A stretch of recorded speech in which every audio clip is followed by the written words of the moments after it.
Welcome to the Permies for 2019, your Permadeath Podcast Video Game Awards. See, but the thing is being that guy, I'm also on the show, so I can't announce myself, can I?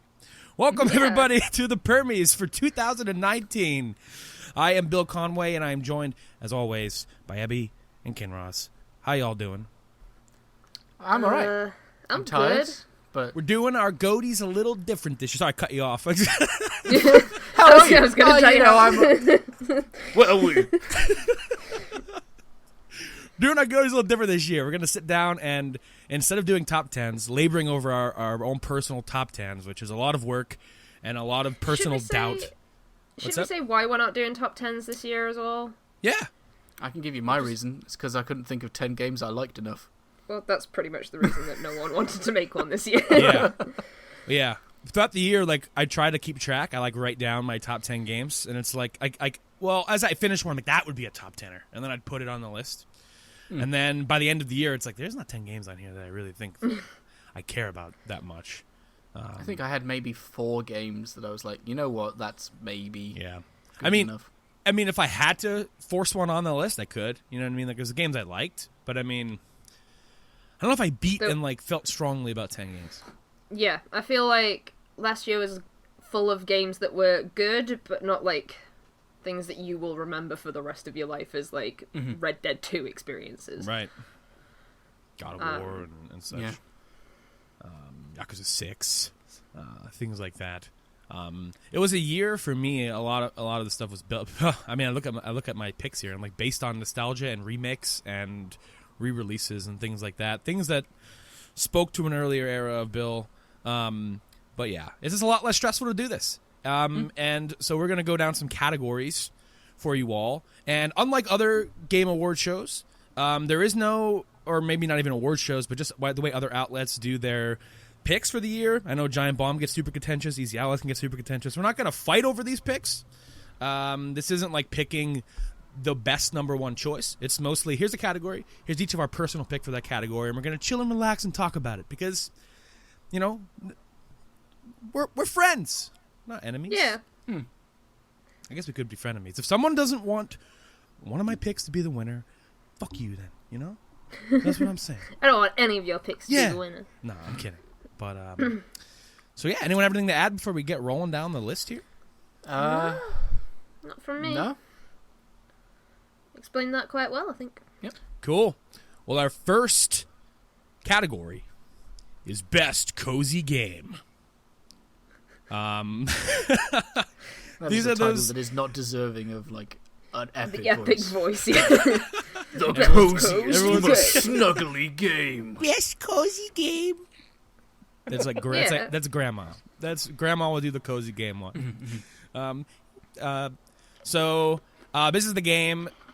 These are games that, I'm just going to read your descriptions, Evan, because off the top of my dome, I can't come up with it. Okay. I'll try to rephrase it off the top of my dome, though. These are games that make you feel warm inside, that, whether it be a nostalgic warmness or just wow, that's cute. So who wants to start? I can start. My pick for the best cozy game.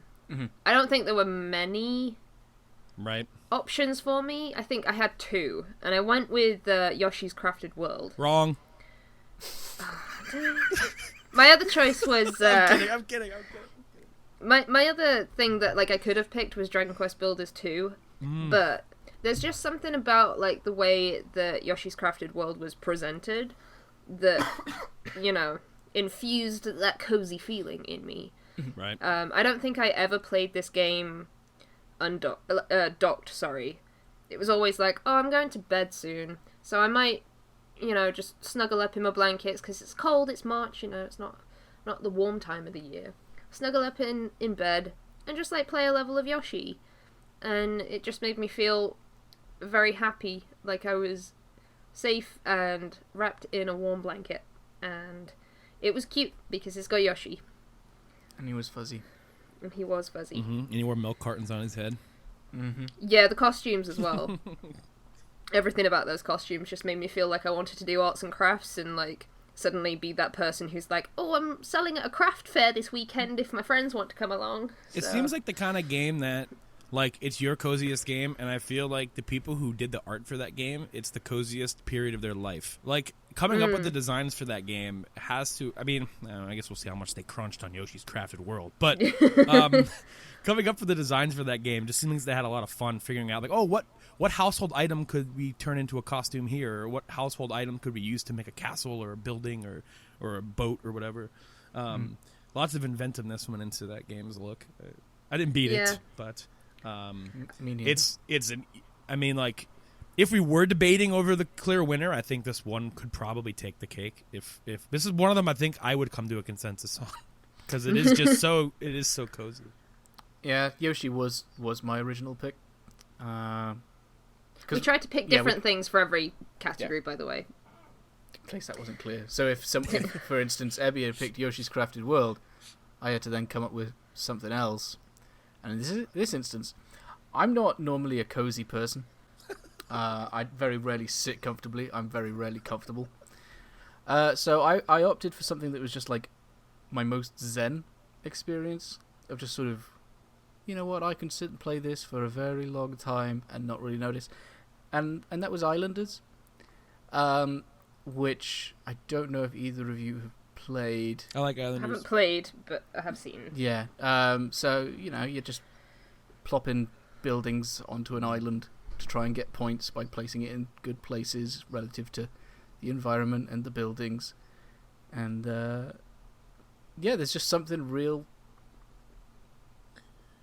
zen, I guess cozy about trying to make a nice island to get enough points to go to the next island and not really worrying about where you've been before. It takes a lot of those raw numbers and like that, like just like sterile businessman feeling out of like other city builders and lets you just get right down to plopping buildings down, which I thought was pretty fun.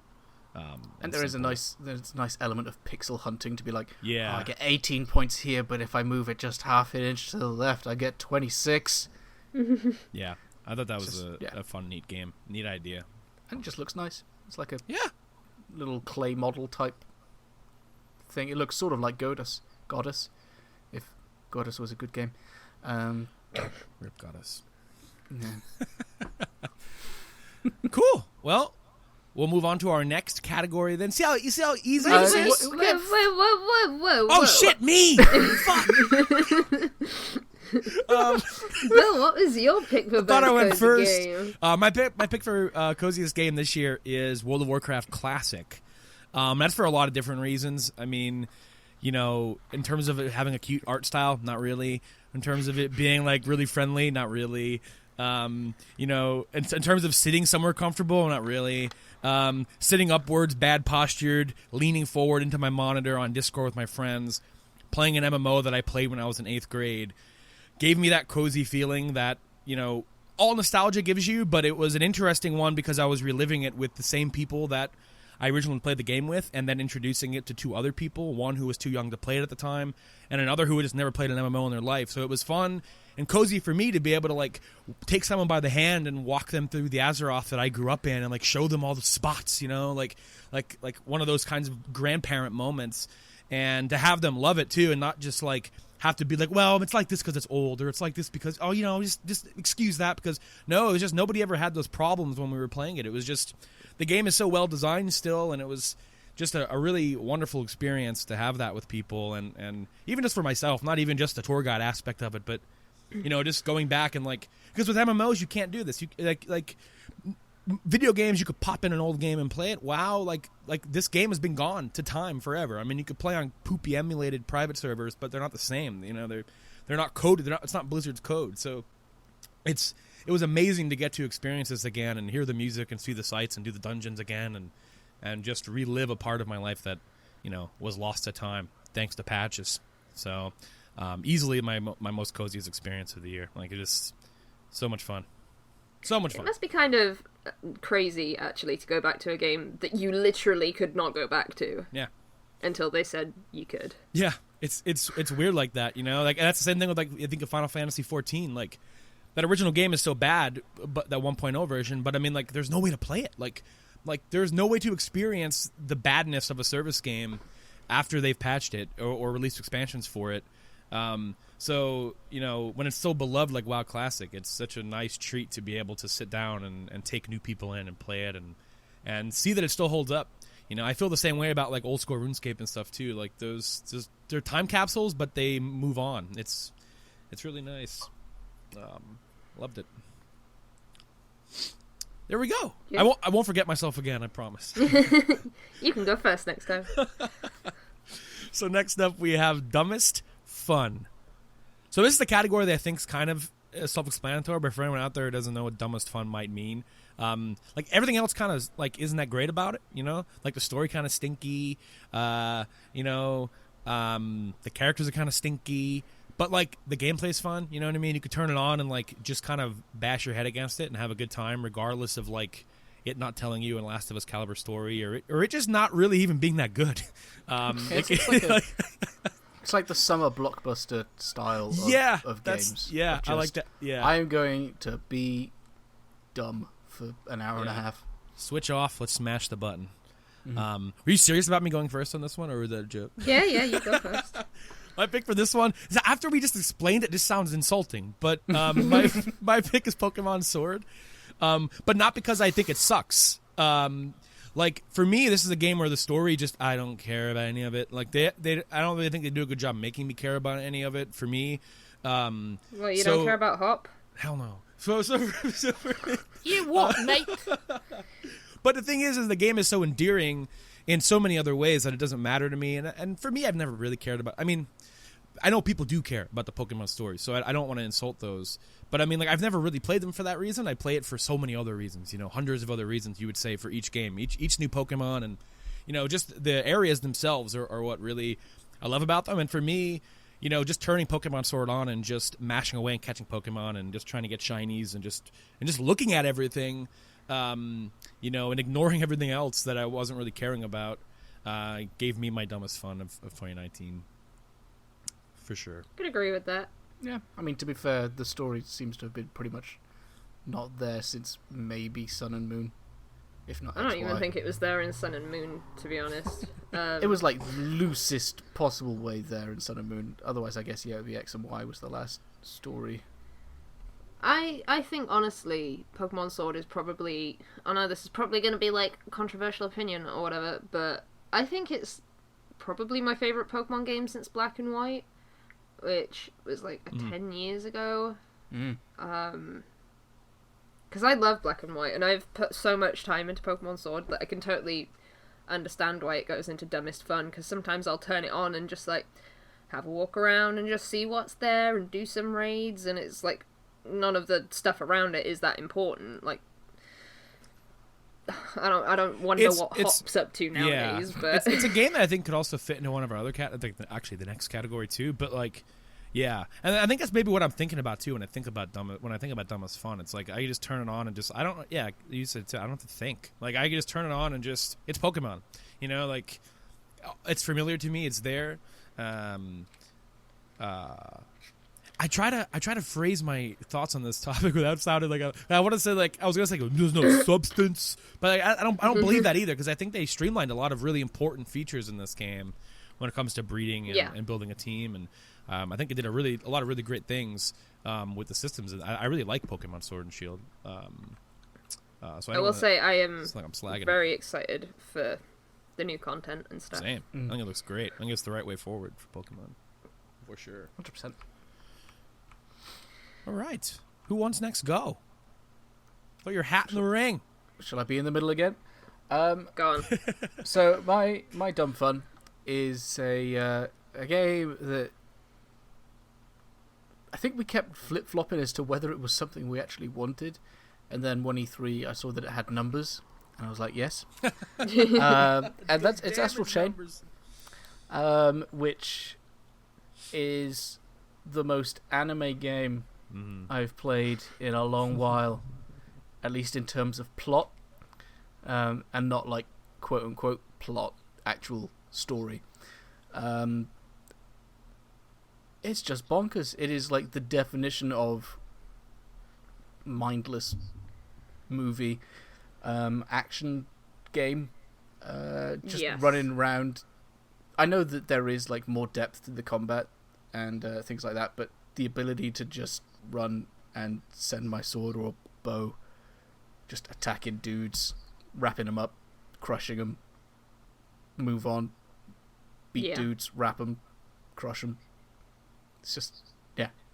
It had a great gameplay loop. It had really, really fun combat. One of my favourite things to do as well in the game was when you had the like sections that you could explore a bit and you could find the like red matter that you could clean up. Love doing that. So much cleaning up. I picked up so many like thrown away cans. I got the achievement little thing for it, and I was like, man, I'm gonna keep doing it. I didn't know there was one. Yeah, just cleaning up the streets of the Ark. So yeah. I really want to pick it up and play some more. Well, originally, I was going to pick Astral Chain for this category. And then Kinross sniped it. So, payback for Yoshi. Fucker. My pick ended up being Travis Strikes Again, No More Heroes. Because I think the game is stupid on pretty much every level. Like, I think it's just a dumb game that, you know, tries a little bit too hard to be a bit... Oh, see if you can find the meaning in what Travis is saying in this one sentence. But it's not, like, important, I guess. So, I love Travis. I think Travis is a great character. I think he's probably my favourite anti-hero. But, yeah, I really like the gameplay loop of Travis Strikes Again, though it does have... It has its ups and downs, for sure. But generally, like, it plays well. It's not No More Heroes 3 or anything, but... yeah. Yeah, I mean, Nice. the bit that I've played of it, I can sort of see it. You did just finish Life is Destroyed, though, which is one of the worst sections in the game. That's true. But not even being fun, so... I imagine it's one of those things, much like actual No More Heroes, where I'm taking too long between sessions. Like, I would much rather sit and play it in 1 or 2 sessions, just mindlessly going through. Yeah. But I'm taking such a big gap between them that I have to remember how to be stupid. Yeah, it doesn't require, like, tactics or anything, I don't think, but it did remind me, and one of my favourite things about this game is it did remind me how good boss fights are in No More Heroes, and that's kind of like the meat and taters of the series, if you will. And it reminded me, that's why I'm really looking forward to No More Heroes 3. It's not for, like, the plot, or where Travis's character arc is gonna go next. It's like, this is about boss fights that are dumb, but fun. So, Mostly. even though I was gonna pick Astral Chain, I think Travis fits into this category quite nicely as well. Yeah. Nice. Hell yeah. All right, 2 down. 40 to go. I hope you all are ready for the longest award show of your lives. I don't think we the could Game possibly Awards make is it longer pretty than long. the Game Awards, unless we got sponsors. We need some and announcements played. in here. We need some We need, announcements. like, can we get Magic the Gathering to sponsor us? Oh, yeah. Oh, wait, they aren't? No. Man, I thought mean, you're the they sponsor would. guy. I thought they had some I've got- leftovers from the Game Awards they can give us. Some on their No. plate. No. I mean, Raid, not Shadow Legends, the actual pest control people, they came along after our wonderful tale last time. Oh, after but, the spider, yeah. Yeah, but I didn't get back to them in time, so they haven't actually sent us anything. So we're going to move on to Best Pick Up and Play. Another, I think, is pretty self-explanatory one. Games that you can turn on and immediately start playing. Enter a session, whether it be a puzzle game, whether it be, a roguelite, whatever it might be. You can get in there, immediately start playing it, and it's satisfying in 10, 15-minute chunks. You don't have to, sit down and take in a story. You don't have to soak it in. You could just kind of pop in and play. So if we're doing snake order, Ebby would be first. Ebby would be first this time, I think. If we're doing snake order, We can do, yeah. because Ebby went last. Kinross always going to be... Am I just always in the middle? Yeah. All right, that's fine. Unless you know what I I am- am. I am the sandwich. You are the bread. I mean that means you're the best part of the sandwich, then, man. You know? Yeah, you're the filling, you're the cheese. It depends on what the filling is, I guess. Sometimes the bread is better than the filling. Ken Ross is the meat of Permadeath. You're the meat. Well, that's not good for Abby, is it? I'm vegetarian, so... I'm the crouton of the sandwich. It's just a sandwich when you open the sandwich and there's just a bunch of croutons in there. Oh, hell yeah. Triple bread. Anyway, yeah, sorry. My best pick up and play, and I'm sure Bill will agree that this is definitely not a pick up and play game for him. But yeah, Tetris 99 was probably my favourite game to just go, oh, I fancy playing a few games and like play it for half an hour and then put it down and move on with my life. Because it's competitive Tetris and that's basically it. There's not a whole lot to say about it. Yeah. But it was definitely helped along with like the events that they used to do when new games were coming out and you could get new themes and stuff. Those were cool. Yeah, you can definitely only play it for like an hour or so at a time. Yeah, I'm thinking there's no way you can play this thing for 14 hours straight. It's just impossible. It's just impossible. This game's phenomenal. I really do believe that. I'm going to talk about it again in a minute when we move on to the next category too. A lot of Tetris talk. So I'll save my thoughts on it for there. But yeah, it's definitely a great pick up and play game for sure. Just so simple to hop in. There's no shit. There's no bullshit. I mean, yeah, you know how to play Tetris. You can play Tetris 99. Yep. You can be better at it by. And the best thing is, if you have a Nintendo Switch Online account, you just get the game for free anyway. So Yep.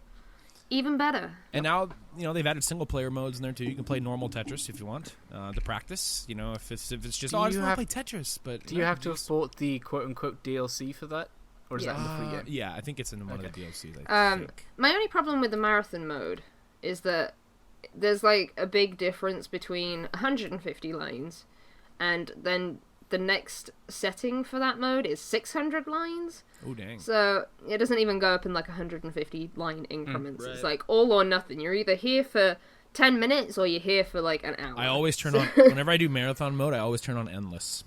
I just go to my eyes bleed. I think I played one marathon mode for like 50 minutes, I think it was, before I just couldn't do it anymore.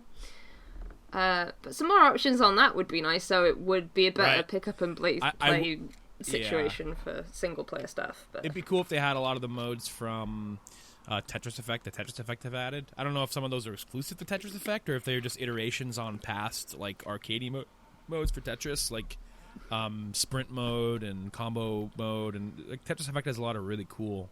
I mean, it has to. It's a single player only game, so they better have things to do in it. So, it'd be cool if Tetris 99 could add some stuff like that, like some just cool sprint endurance puzzle type modes. The Tetris would be cool. Yeah, for sure. But, nice. Yeah. Sorry, Ken Ross, my boy. So, when I think of pick up and play, I think of what is essentially mobile game style things. If it's just like little bite-size things that maybe have a little bit more substance to them, and it's not a mobile game, but it's like that sort of thing. It's Barber is You, which is adorable. It's a little puzzle-solving thing where you push blocks to solve or to create essentially code that changes the way that the world works. And you could literally just pick it up, stare at a puzzle for like 20 minutes or less, maybe if you're lucky, and you can stop there, or you can just play another one. There is no, as far as I can tell, story or reason for you to keep playing other than because you want to. So it is literally just, I feel like playing some Barber is You. I have played Barber. You is Bubba. I want to check this game out, but I feel like I'm scared of it for some reason. I'm scared I'm dumb. There are definitely some the difficulty walls, but the way that the world is set up is that you have to do like a couple of puzzles to unlock a path, and then it sort of starts to spread out from there. So if you can't do one, there's always at least two others that you can try, and if you solve that one, then there's another two that it unlocks. So nice. See, it's so ingeniously designed. And like I would watch gameplay of it, and I'm like, man, this is fucking so neat. But then I like look at some of the puzzles like on streams and stuff, and it's like I can't solve this. There's absolutely no way. There's no way. But maybe I should just try it. Maybe I'll stream it. Maybe it'd be fun to stream. I think fairly regularly it's on sale on the eShop. So just keep an eye out. Cool little game. My pick. I changed it last minute on the Google Doc. As we're all staring at the Google Doc. I did some hard things. I was thinking on this morning. My pick is Hades. It was originally Slay the Spire. And I forgot to change it the other day, actually. I was thinking about it. As I've been playing both of these games kind of regularly. What's up? Sorry. I hate to say it, but didn't we say that Hades came out in 2018? Did it? I mean, Slay the Spire technically did, too. I mean, Hades isn't out yet, technically. Okay. You can pick Hades if you want, because I think it came out too late to be included in GOTY stuff last year anyway. Yeah. So. Came out in December of last year. But I mean, I usually go by like outlet GOTY rules, and like most people pick once it's out of early access. So like that's how my brain just does it. Is Hades out yet then? Or? No, it's still in early access. Okay. So Slay the Spire was technically out last year too, in early access. It came out in January, I think, of this year or of 2019. Hades should be out sometime soon, officially. It just hit Steam though in December. So I guess like if I was like a boycotter of Epic, this game could technically count also for going early access rules. But yeah, I just am thinking on this one because it's like for me, roguelites are perfect. Pick up and play games, and I love Slay the Spire, and I've played them both regularly, but I did a stream recently where I played them both back to back. And after playing Hades for like 2 hours or so, like I just kind of wanted to go back and play more Hades. Supergiant did a really cool thing with this game, and that's making you care about the world of the roguelite. I think a lot of these games like their lore. I mean, Binding of Isaac has a lot of story to it if you want to dig in there and, read into the items and all of that stuff. And I couldn't tell you what's going on in Enter the Gungeon. These games, not a lot of them really put a lot of emphasis on it, but I mean, Supergiant being Supergiant, Bastion people and Transistor people, for people who aren't familiar, they put a lot of time into the writing in this game.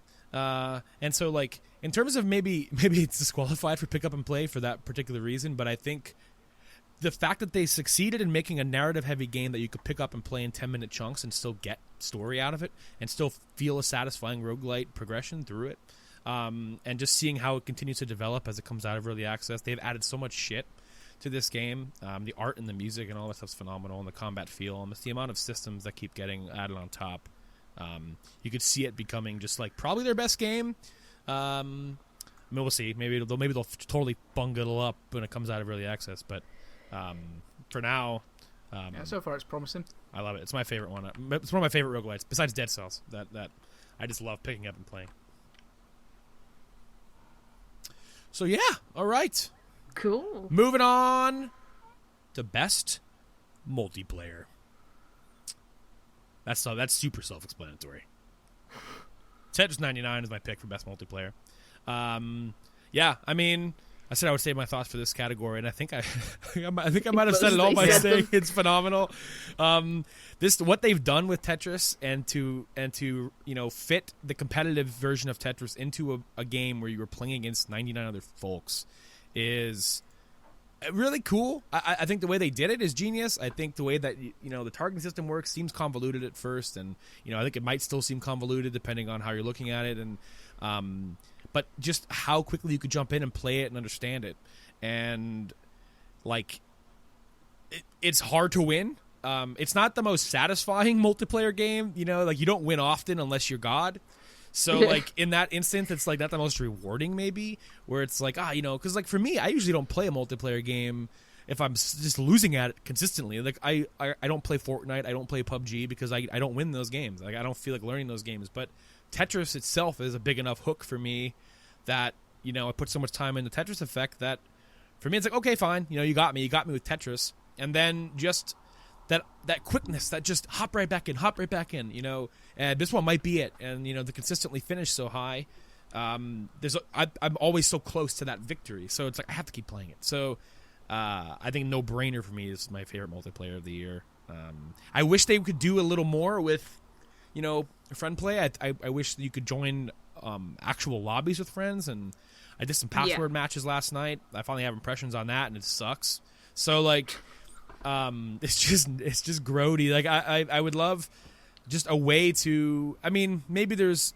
It's kind of like the Pokemon trading where it's like, okay, I'm going to put in this password, you put in the same password, and we'll get in the same lobby. So I imagine maybe that there's some passwords that the community just uses. They're like, oh, man, let's try to get in the same match, and maybe 1-1-1-1-1 maybe. I don't know. But I kind of wish, like, I could just, party up with somebody and join a fucking lobby. Like, come on.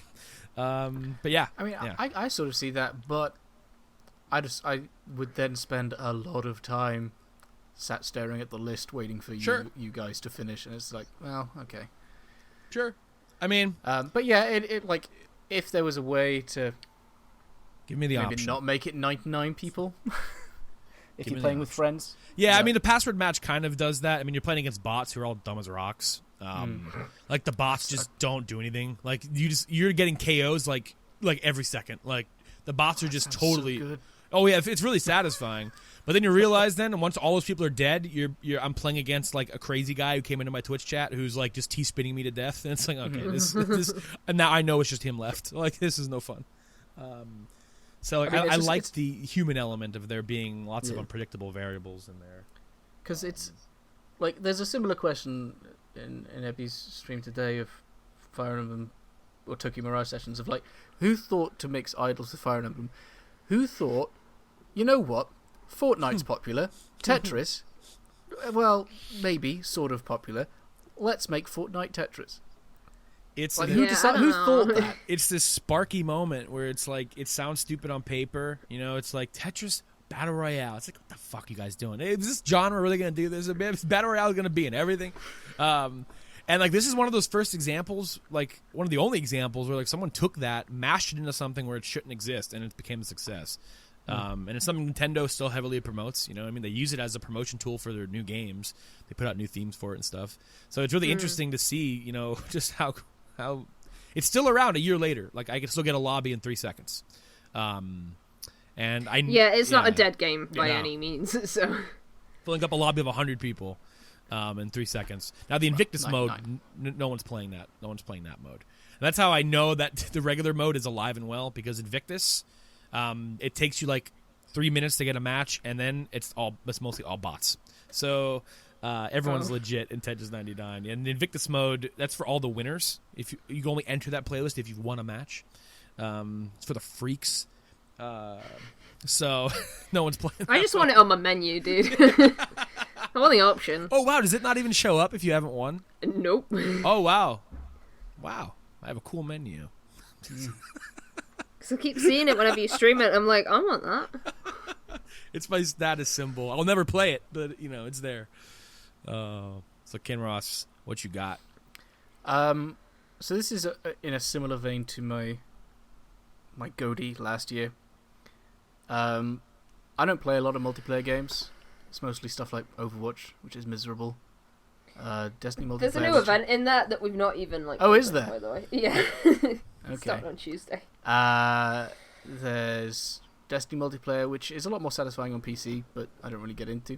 Mm-hmm. I just want to have a fun time when I play with people, and I'm not good at games, so it very rarely happens. And the only way to do that is with like co-op games, and that is why I've picked the Stretchers, which is sort of like Overcooked, but ambulances, and it's not quite as chaotic. Ebby may disagree, but I was losing my mind playing that game, dude. Because it's literally just solving little puzzles and throwing people on a stretcher and taking them home, but it's just something oddly satisfying about it and equally stressful. Yeah, I think the only thing that I don't like about the Stretchers is that you have to play with the half a Joy-Con. Rather than being able to have like a Pro Controller. Have a Pro Controller and the 2 in the little docket. Yeah, that kind of sucks. But that's the only thing I don't like about it. But because like there were some points when we were playing it and you were like, "Stop going that way," and I was like, "I'm not going that way. I'm literally not going that way." And we've only had one puzzle that was like, "I need to look this up. I don't understand what to do." And then it turns out we were on the right path, just not committed enough. So yeah. Cool. recommend I giving think it a the look. Stretches is great. I think it's super charming with its presentation. I love driving the ambulance around with the siren that sort of like Changes depending on how fast you go. Yeah. I think it's just got such a lot of charm. And you have a squat button, a clap button, and a sing button. You just walk Yes. around going, oh. It's just so stupid. It's a And you can great upgrade game. your ambulance. So, your ambulance gets upgrades. I think it's a good pick. Damn. I gotta check this game out. Clearly. I wish it had a physical copy. That's what I'm hoping for. And this is a And Nintendo. you can play it solo as well. Nintendo published this, right? This is one of their games? Yeah. Fuck yeah, Nintendo. Fuck yeah. I don't remember the studio that made it, mind you, but I hear the sweet sounds of Googling. Yeah.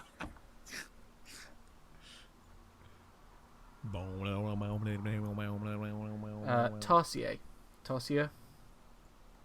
Okay. Yeah. Don't think I Never know heard what of they've done before, but sure. Stretchers is their breakout hit. I'm not actually looking at anything. I'm just assuming.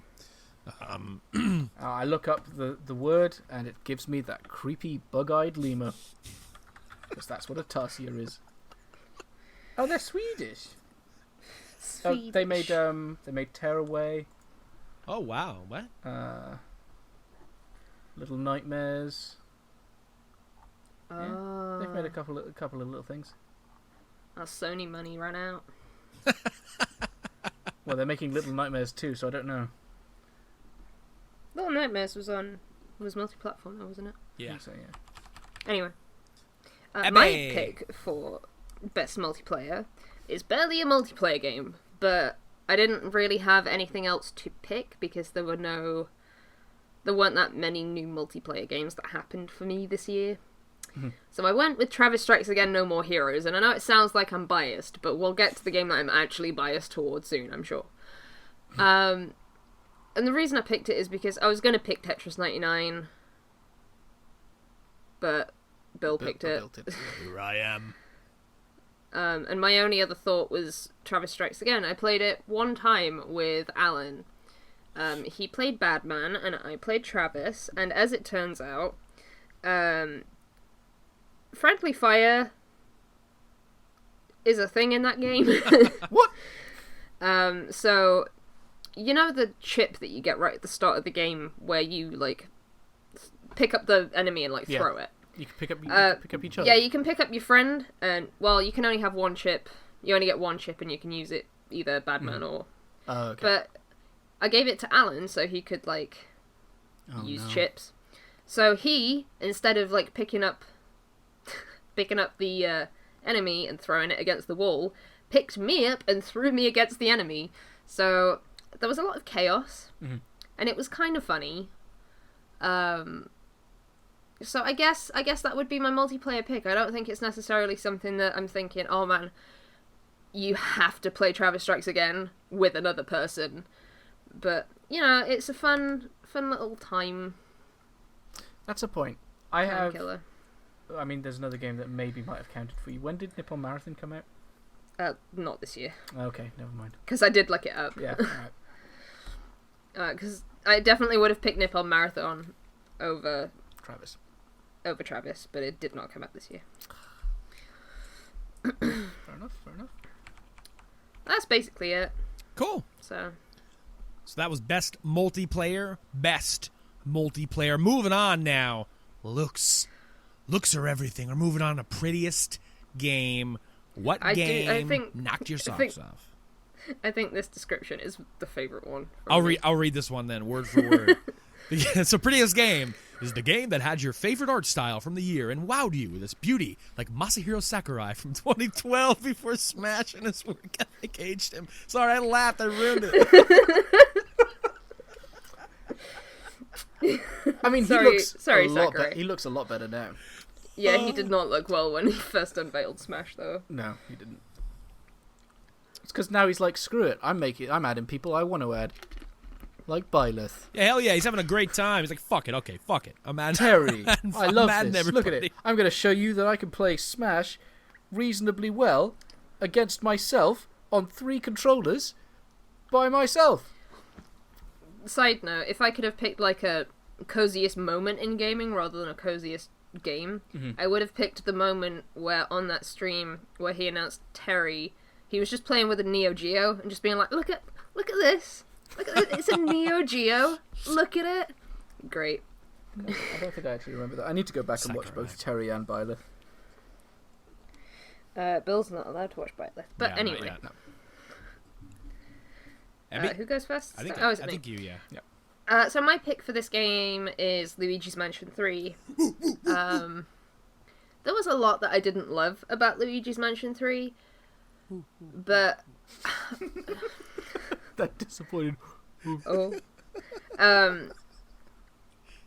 But the one thing that I really couldn't fault in like any respect was the general design of how the game looked, from the art style, from how many like threads were on Luigi's hat, to the animations. Like there was nothing that I could think that looks bad. Wow, I can't believe that looks so bad. Everything was just like so well designed, and it wasn't pretty in like the Grizz kind of way where it's like, oh, it's a watercolor and so fluid and beautiful. It was just like, it had a lot of stuff going on. I don't remember any frame rate issues. I thought the designs were great. Luigi and Mario interacting in that game was really cute. So even if he is a dick. Yeah, Mario is a bit of a Mario nerd, is a dick in this game. He's an asshole. Fucking asshole, man. Doesn't understand his brother. Doesn't get him. No. Get it, Mario. You could jump, you fucking asshole. But yeah, I just think Luigi's Mansion is probably the nicest looking game this year. It is an amazing looking video game. Like, I think they were smart in doing the floors different. Like they went fantastical with the floors in this game compared to past Luigi's Mansion games. Like, oh, this one's a knight's castle and this one's a garden, and you know, this one's a desert. Yeah. How can I forget that one? The craziest one, probably. And like by doing so, they made like such a diverse looking video game to show off. Like, this game was like them showing off how good they are at making a good looking video game. Like the facial animations and just like sucking up the sand and the way everything looks and cracks and breaks, and it's so satisfying to look at and feel and play. And it's a showpiece for the Switch for sure. It was actually on the verge of being my coziest game. Yeah. Just let down a little bit by some of the gameplay. Yeah, there's some stuff that in made there it that less cozy. There's some stuff in there that I think is just worthless to be in the game too. Like I like the shops. Like, what's the point of that? You know what I mean? Like, I bought all the bones. It's like I used them for some of the boss fights, but it's like, is there anything else in the shop I can, like costumes, like anything? Yeah, costumes I have would be like pretty $1 Like I need to spend it on something. You can get the Boo Finder. Yeah. I didn't hunt for those damn boos. I couldn't find the first one. I he kept going like, "You missed me. Now I'm going somewhere else." I was like, it's like, all right, I'm not doing this. This is like that one dungeon in Persona 5 where you got to keep getting a security card over and over again. It's like, I'm not chasing you. I'm not chasing you. It's over. I'm done. But in Persona, I had to do that. So in this game, I didn't. So that's fine. Kinross. So my prettiest game will appear later on as well. Is Link's Awakening, the Switch version. The moment that I saw this art style, I know that a lot of people are like, "Oh, the tilt shifting just hides all the stuff that it can't do," and that, but it just, the idea of little model toy type things for whatever reason, just looks adorable. It, in my head, fits kind of the theme that the game goes for. And the moment that I saw it, I was like, that's going to look amazing as Amiibo. And it does. And I really wish I owned him. It's just a cute looking game that's bright, simple. You can tell what's going on. It just... Yeah. Oof. It also had those animated cutscenes at like the start and the end of the game. I didn't see the one at the end. But yeah, the opening cutscene... The opening cutscene animation is phenomenal. A+. Is it like similar to the ones when they revealed the game, like that kind of? Yeah, style? it's that Is Oh that yeah, sequel. those The are one- the one that's so where- good. Yeah, There's the stormy sea, and everyone's Yeah. like, "Ooh, what's this?" And then that was amazing. super nerds are like, "Man, I recognize that lightning blast and that ship." Yeah, immediately. It was like, "It's Link's Awakening." But yeah, that's it, yeah. It's a good looking pretty game. game. I haven't played a lick of it, but I mean, it's hard to deny they nailed it. They nailed the style with that one. It just looks cool. It looks surreal, like in a, you know what I mean? Though, like a real diorama. Like like it's a diorama. Yeah. Yoshi's Crafted World kind of has that going for it too. Like it just, the shit looks real. So my pick is the polar opposite. Yeah, in terms tell of- us your prettiest looking game, Bill. It's Resident Evil 2. And, very grotesque video game in a lot of ways. Nothing cute in here at all. But I think what Capcom is doing with that RE engine is just unbelievable. And they just keep doing it. They did it with Devil May Cry. They did it with Resident Evil 7. They did it with RE2. Like, the environments that they're rendering in this thing, the RPD police station in Resident Evil 2 is such an iconic location in Resident Evil history. And seeing it like this, seeing the streets of Raccoon City like this, after watching my dad play the original so many years ago, and just seeing it so photorealistic, and going through those hallways, and the way they play with lighting, and the textures and the enemy designs, and the way the limbs and the skin and the blood and everything falls off, and limbs separate, and like just everything about that game is just fucking amazing, and it performs at 60 frames always. It is just a freaking treat to look at and play. I mean, if you like horror, this is not one I would recommend to people, even if it is amazingly pretty, if they aren't into Resident Evil or horror or anything like that. But yeah, just and like all Resident Evil games, the way the environments escalate, you always start, I'm in a house, and now I'm wait what? Now I'm in in a lab, in a sewer, and all these different places that Umbrella's villainy takes you to. This one is just blew me away constantly. It just keeps that tension up, and it's all thanks to the visual design of it, and the sound design too. But it's like this game is dark, and they do darkness well. You never feel like Jesus fucking Christ, someone turn the goddamn light on. It feels good. It's an amazing looking game, and the rain, god damn it. Is Resi 2 the one with the spider? I'm trying to remember. There's a spider in RE1. It might have been RE1 then. I think it's RE1. Giant, massive spider in a room of web. No, thank you. Yeah. It looked bad enough in the original, and I saw a clip of the remake, whether it was Resi 1 or 2, and it's now actually articulated like a spider. It moves like a spider. It's fuzzy. I'm like, nope. Yeah. Yeah, they'd like to do giant versions of animals that you probably don't like in Resident Evil games. They do it all the time. But yeah, that's. I recommend you guys should play Resident Evil this year. You guys should check one out. Maybe I'll stream one. You guys can watch it that way. Yeah, I'd rather do that than actually play it myself. I can't watch it. It would be a fun stream. It would be a fun stream game. The puzzles are fun to solve in a group. Unless you're gonna do VR. Ooh, I should 7. stream the rest of RE7 in VR. Yeah, you can hear me heavy breathing while the headset's on. It's really attractive. Moving on to best tunes. Yeah, I took a clip. I like something scared me in RE7 sidebar, and I like did the share button. Like, I'm gonna put that on Twitter. And before like the scare happens, just me playing the game, and like the mic is so sensitive on that PSVR headset that like leading up to that moment, you just hear. I'm like, I'm not breathing like that. I'm not. Like, what is this shit? What are you shaming me, fucking PlayStation? I'm sitting down. What the fuck's going on? Anyway, on to best. I never uploaded that clip. On the best tunes, obviously our favorite music of the year.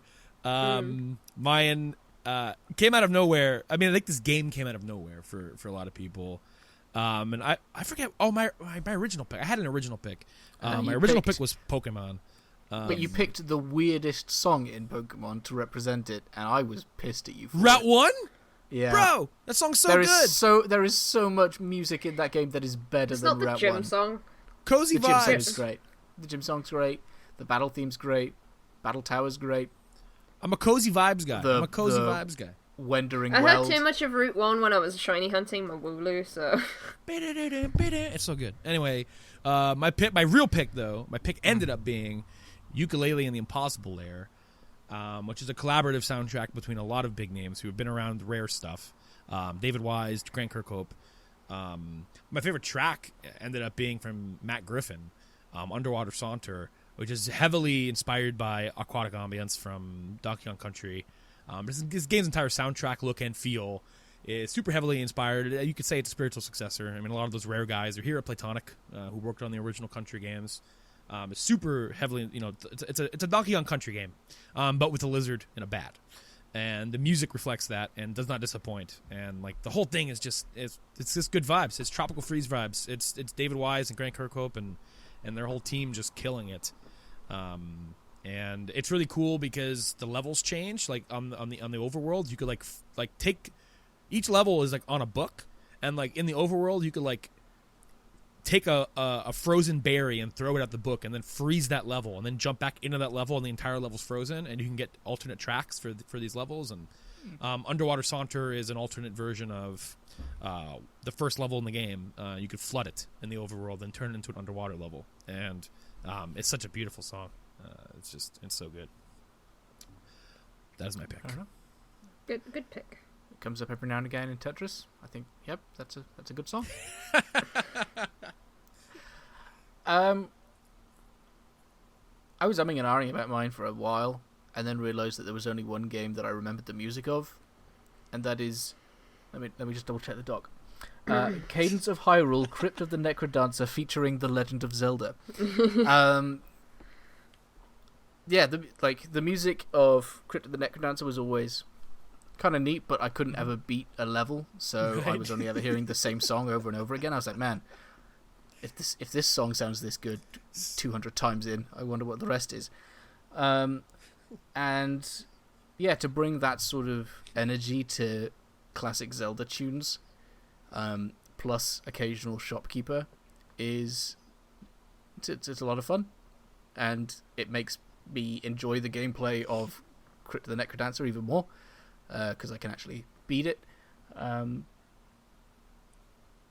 Yeah, it's a rhythm game with Zelda music, so of course I like it. It was a great game. Oh Great yeah, soundtrack. there's some good fucking songs in there. But you can't really go wrong with Zelda songs, to be fair. No, they would have had to have actually worked hard to pick some awful songs, Yeah. like Baronowski Twilight did a good job with Princess, them. Snow Castle. I thought you were gonna say Malamart, and I was about to jump to the screen, bro. What else is awful? The Animal Village from Link's Awakening. Yeah, they seem to pick a Yeah. lot of like the big greatest hits, right? You know Yeah. what I mean? Like Yeah.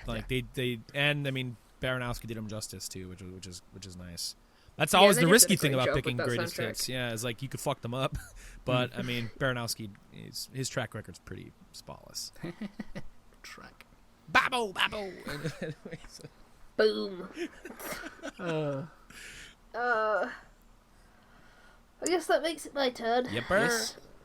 And I picked a song to sort of like show off how great Three Houses is. That video got taken down. Okay. So, Ooh. I picked Fire Emblem Three Houses as my favorite soundtrack. I had a song specifically there, so I could point to it and be like, "This is good because of this." But I think that soundtrack has such a good balance between like songs that fit in the, monastery, Persona, social link type place, and then it has just some really, really, really good songs for each map as well. And everyone's like obsessed with this soundtrack who loves Fire Emblem and has played a lot of Fire Emblem games before, because it's just got so many like bops in there, I guess. One of my personal favourite songs is God Shattering Star, which is the last map of the Golden Deer route, has that song on it. And I was just sort of like I did my battle prep, and then I went into the map and it had like this conversation, as happens in Fire Emblem. Yeah. And then this like opera dude just starts singing in the back, and I was like, oh my god. Like, I think that's the only time this year that I've listened to a soundtrack and I've gotten genuine chills. Just from, like, the build-up to that moment, and the soundtrack, like, slotting in so perfectly with how that story was, you know, coming to an end. Yeah. It's so good. It's a great soundtrack. I really wish they had a CD with all of it on. Yeah, it's one of those where I've only heard, like, bits and pieces, because I played a lot of that game silent, because my audio was buggered. So I super like the opening theme. I like the Edge of Dawn. Is it Edge of Dawn or Awakening? Edge of Dawn. I also like Awakening quite a lot as well, the song. Everything that I've heard, I really like. I just need to go back and actually play the game with sound so I can hear more. And that's the thing as well, technically it's like 3 separate soundtracks in one, because each house has a different soundtrack. What, for each map? I don't know if it's for each map, but generally, like, the big story moments have completely different songs. Like, God Shattering Star is not in either of the other 2 routes. And instead it's replaced with a song that's not God Shattering Star, so it's not as good. But it's still pretty good. Fair enough. Yeah, and then you get... I played it in Bill's Tetris stream yesterday, The Edge of Dawn. Loved it. It's just, like, a really, really great theme song. And I'm glad that Fire Emblem are keeping up with doing that whole... We'll have a song with lyrics to be in the end credits of our game. I love songs with lyrics in games. More games do it, please. Does not happen enough, but Fire Emblem has one, so... I think that there's an element of you got to be real careful putting lyrics in your game songs, because they come across as super cheese sometimes. Even Mario and did it kind of kills the mood. Yeah, Mario did do it. Yeah. Mario did it.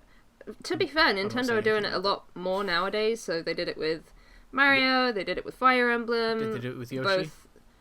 No, they didn't do it with but they did it with Smash as well. Mm-hmm. They've done it with the last 3 Fire Emblem games, so they're on that. What was the Let's one for put Awakening? lyrics on our... What are you calling it? Awakening? Echoes? Yes. Oh, okay. Echoes had one, Fates had one, 3 Houses has one, so... Yeah. More song lyrics, please. Yes. I want to hear people sing. People's voices are instruments, too. Anyway. Yeah, where's the scat man? Get a scat man in these games. I mean, well, he's yeah, dead, Bill. I know. I fucked up on that one. Anyone know? Anyone know? If we're done with Scatman tribute artist. Get the Vega in it. Just sample his current work. You could fit that in there. There's some songs in that first album that I literally said out loud last night. These could be JRPG battle music. Like, just get this guy in there. It's like level up music. Maybe that's why he was so popular in Japan. In Japan, yeah, They I just think probably so. thought they were leveling up. Those into Scatman's world, man. You know, let's add an Final Fantasy 14. Add a Scatman expansion. You have Nier in there. Why the fuck not? Anyway, moving on to most satisfying moment. Now, this could get. We're not going to.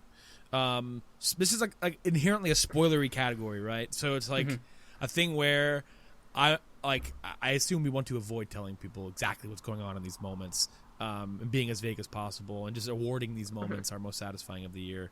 But I mean, if in doing that, if explaining why you need to go into it, that's fine too. Just preface. We could just preface, hey, there's spoilers in this moment, in this part of the show. But Ebby, what is your most satisfying moment of 2019?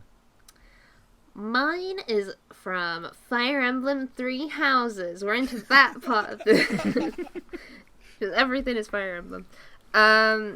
I specifically picked the time skip that happens in the Golden Deer route, and the only reason that I picked Golden Deer was just because it was the route I played first, so I didn't really know what to expect, and the more routes you play, you kind of get an idea about what's going on. But generally with the time skip, all I want to say is that a time skip happens for a reason, and then you get to meet up with your house leader again for the first time in 5 years.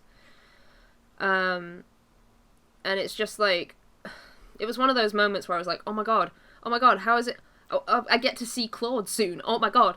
And then you get to see all of your, housemates, I guess, students. And they all have like brand spanking new designs for what happens after the time skip, and it's super cool. It's such a neat way that they did it as well. I'm not gonna say anything about how they did it, but I can't wait to see it. I don't even know what happens in Black Eagle, so Right. I can't spoil it for you, luckily, because I probably would otherwise. But, and then you get to just like talk to them and see how much they've changed, because it's like they're different characters from before. It's so cool. It's just honestly one of the best things I've it's like experienced this year. how to have a believable character arc without making people change in the course of a year. Solution: jump forward several years. Yeah, pretty much. Like, you do miss a lot of stuff that happens to these students, but it's just nice to see that they even though you weren't there, they still progressed. Like, their life didn't stop when the professor wasn't there anymore. It makes them feel a bit more real. Yeah. It's just a great moment. Awesome. I can't wait for you to get to the. I'm excited for it. in. I'm excited for it. My boy. Boa. So we actually talked about my most satisfying moment in a previous episode. I don't know if Evie wants to get a cup of tea because my most satisfying. How long are you going to moment, be? probably not very long. Is the discovery of the pyramid in Destiny 2 Shadowkeep. Mm-hmm. Don't think that there's necessarily too much that could even be spoiled. One, it's fairly early on into the expansion, and it's just generally something that we've been shown and to a certain extent waiting for since, for me, since installing Destiny 1, however long ago that was, 2016 maybe? Don't know. Feels like forever. It's just super satisfying to have a sense of scale and to actually see that this thing does exist, and exists perhaps in a way that no one would have necessarily expected. We've always known that it's a thing, but it sort of caught you off guard, and just the way that the set piece is designed so that you're coming around this corner and it sort of suddenly appears in front of you. It's phenomenal. It's just real good. Real good. Bungie's amazing at those skybox moments. Like their backgrounds and their environments, like seeing that pyramid, how fucking big it is, and just like ominous, and there's like a shroud around it. It's just it's really good. Yeah, really. That's my moment. Hell yeah, I like that one. Mine is the ashtray maze from Control. This is a moment that a lot of people have talked about in the press and on forums and wherever else, and the conversation's always usually the same. Fucking overhyped moment. Nah, this is a great moment. So it's like, okay, guys, I'm out of there. This course ain't fun. But Control is unexpectedly out of nowhere. Like, I expected Alan Wake Easter eggs, but what I got ended up being like the equivalent of watching Captain America before you watch Avengers. There is so much Alan Wake in here, and the ashtray maze punctuates it with a nice little dot. It's an area of the map that is always there. Like, so if Control has a map, kind of like a Metroidvania, where you'll eventually start peeling back, access points that you can get to with powers and different cards and stuff.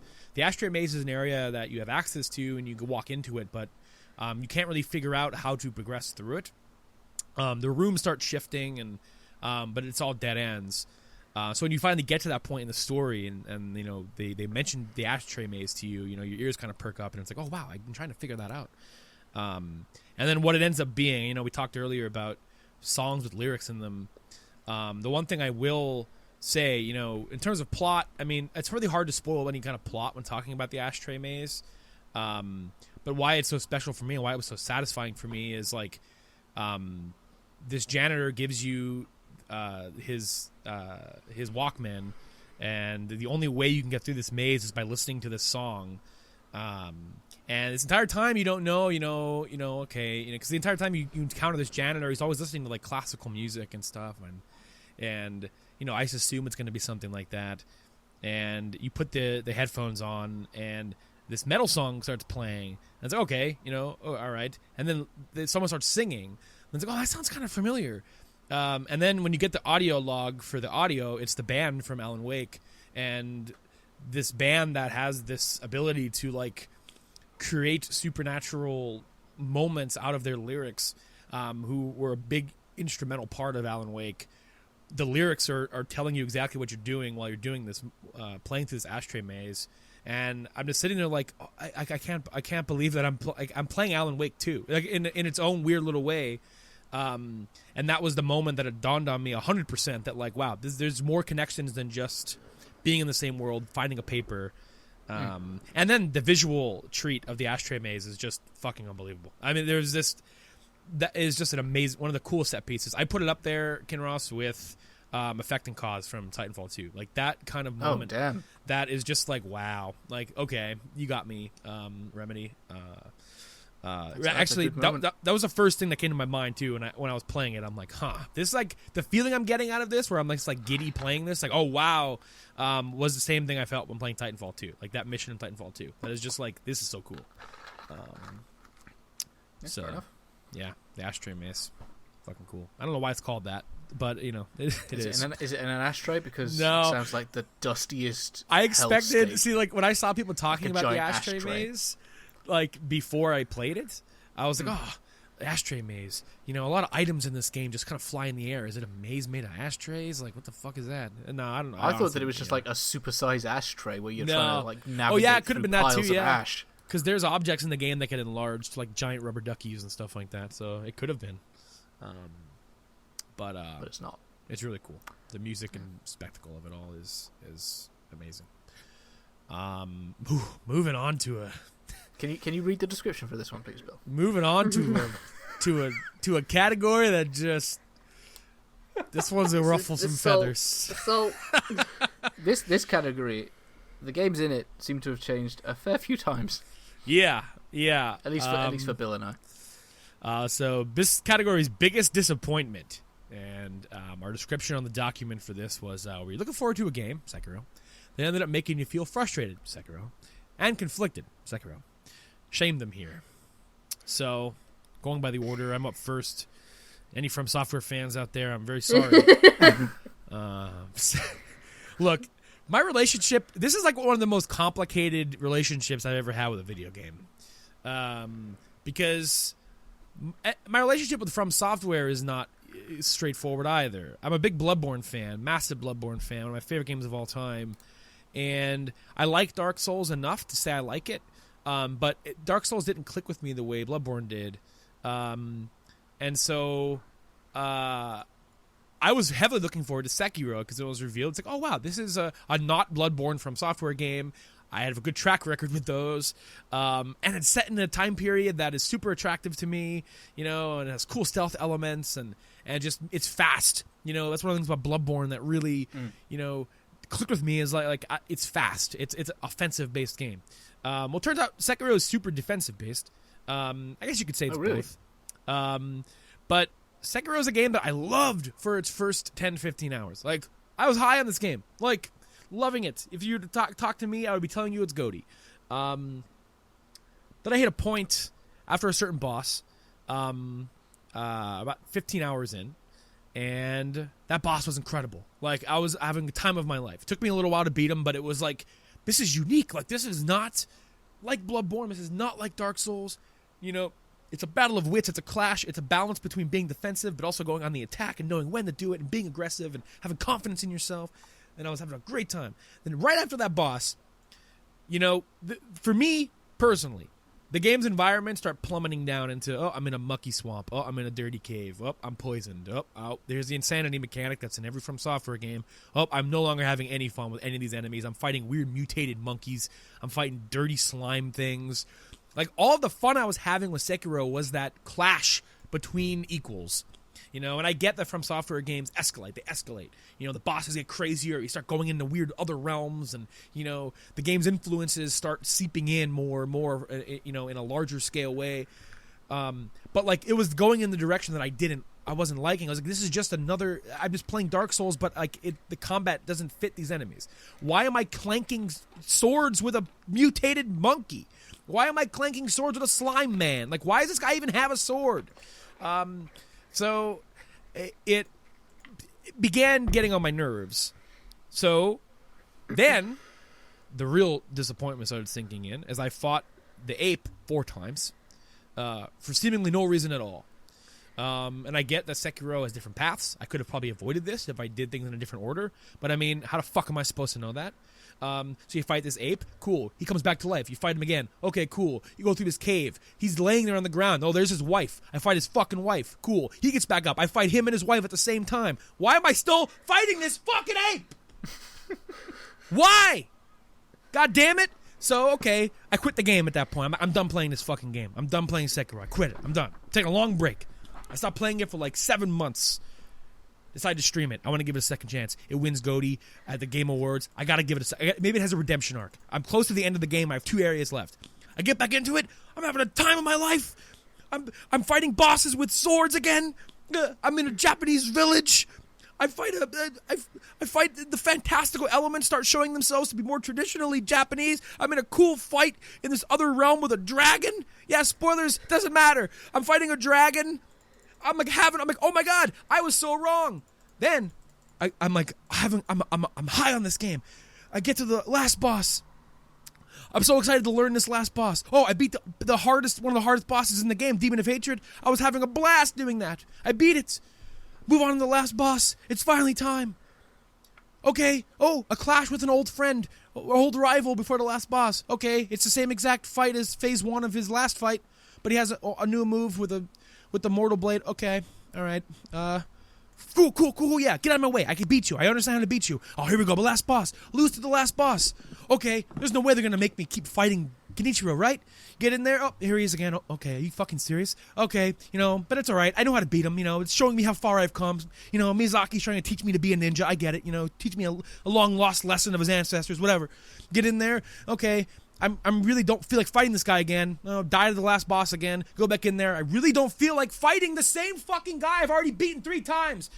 You fight Genichiro once, you fight Genichiro again, you fight Genichiro a 3rd time, and he has the same fucking moveset as the last 2 times you fought him. Why am I fighting him again? Aside from just you trying to teach me patience. I'm not trying to really be a ninja, dude. I'm not trying to really be a ninja. Stop it. But let me fight the last boss. For the love of God. The game's over. What do you want from me? It's over. Miyazaki, stop sniffing your own ass. Just end the game. Let me learn the last boss.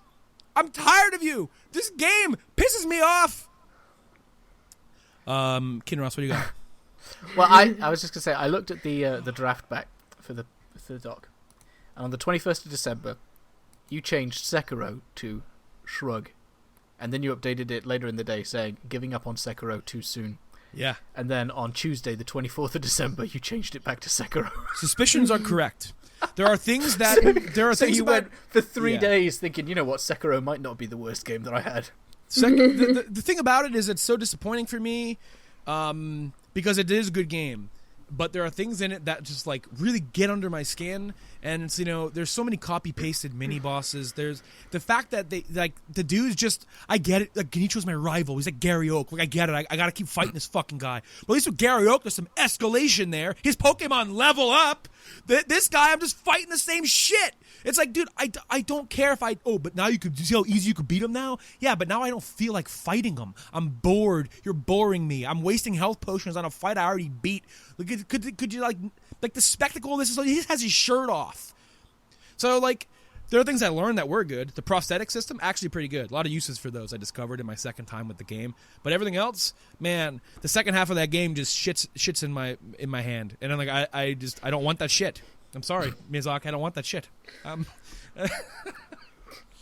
Roller coaster, that one. But yeah. I am not quite as emotionally heated about my pick, and this one, along with my GOTY, was left blank for the longest time.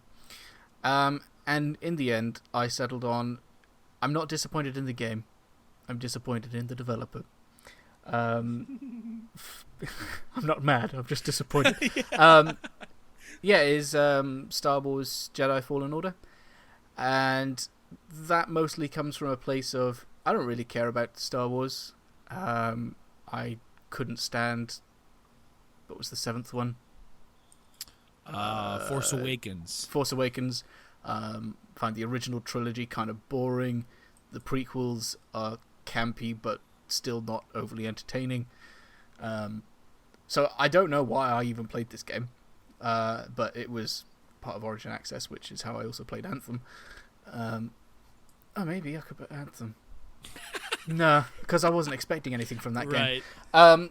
So yeah, I wasn't expecting anything from like the Star Wars story aspect. I was looking at it more from, hey, these guys made Titanfall, and I really, really enjoyed that game. Yes, it's not a shooty game, but maybe they'll have done something for melee combat that makes it interesting to me and isn't just Dark Souls. And it turns out that it's basically just Dark Souls. So, yeah, I don't like the Dark Souls combat style at all of sort of slow melee combat with parrying and dodging, and if you die, you've got to do it all over again. Because, one, I'm not good at it, and two, I feel like it wasn't done particularly well in Star Wars, because the parrying seemed like complete potluck. So the best strategy was to just wail on a dude and then try and heal when you got the chance. When or what was it? Not BB-8. BD1. Nope. BD1. BD1 feels like actually giving me a stim pack when I ask for it. Yeah, that game was just a slog, and I'm glad that I beat it so that I could say that I did, but I'm not interested in it ever coming back. It's a game that, yeah, it's like, it's a weird game because it's good, but like at the same time it's like I haven't thought about it since I played it, and like I feel like it, like for Star Wars fans who are looking for a good game, it's like, okay, yeah, I guess it's that. And like Respawn did an admirable job. Like, it's not a horrible game by any means, but I mean, it's not like a broken piece of crap. It's just, yeah, it tries to be tedious Sekiro to me. And like as much as I just clearly don't like Sekiro, I can't deny that it's tight. Whereas Star Wars like tries to do the whole parry thing from Sekiro and like the posture meter, and it's like, why are you even doing this? I honestly don't even know because Sekiro just came out. Like, when did you even put this in the game? Sekiro, like, we didn't even know what Sekiro was until a certain time. Like, when did you implement this part of the combat? It feels janky. Like, it feels last minute. Like, oh shit, Sekiro's fucking huge. We gotta put this in there. When I would have preferred it just to feel like God of War. I think that's what I was half hoping of. Not necessarily manic action melee combat, but something a bit more weighty. Yeah. And not Dark Souls. And the maps are awful. I know that that's not related to being disappointing, but like trying to understand where you're going on the map is awful. That is a 3D map not done well. I would agree with that. So maybe I'm a bit heated about it. Story kind of stinky. You damn guys. Story's kind of stinky too. The game I think I liked a lot when I was playing it, but then after I beat it, I'm like, I don't even think I like this game. I honestly don't think I even liked it. Like, I feel so lukewarm on it. I'm glad I didn't like buy it. Like, it just kind of. Yeah, I had to force myself to beat it in the last 2 days of my Origin access because I started it and I was like, I don't necessarily know if I want to finish it. And then people were like, it's real good. It's like, okay, I'll try again. People talking about the story. I don't think the story does anything until the end. Like, I don't think that the story does anything at all. Even then, yeah, I guess nothing really happens. It feels like the prologue to something bigger.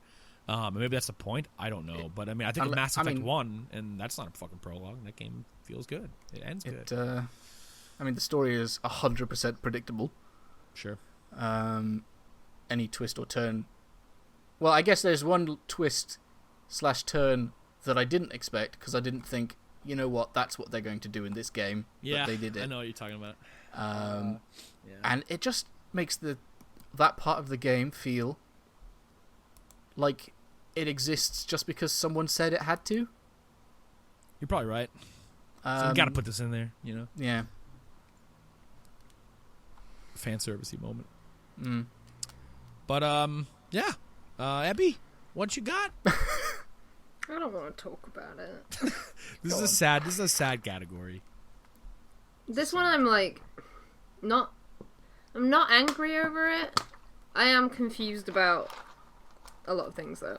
Mm-hmm. So, my pick, and I hate saying this, and I am very sorry to people who played this game on the Game Boy Color back in the day. My pick is the remake of The Legend of Zelda Link's Awakening. Ba, ba, ba. A perfectly valid choice, I think. Okay, I don't get why people love this game so much. And it might be because the whole story thing it was spoiled for me many, many years ago. Like, I knew what the ending was going to be, because everyone's always like, oh man, the story, it just hit me, it really got to me, and I'm like, yeah, but I knew what was happening, so it wasn't really that big of a deal to me, personally.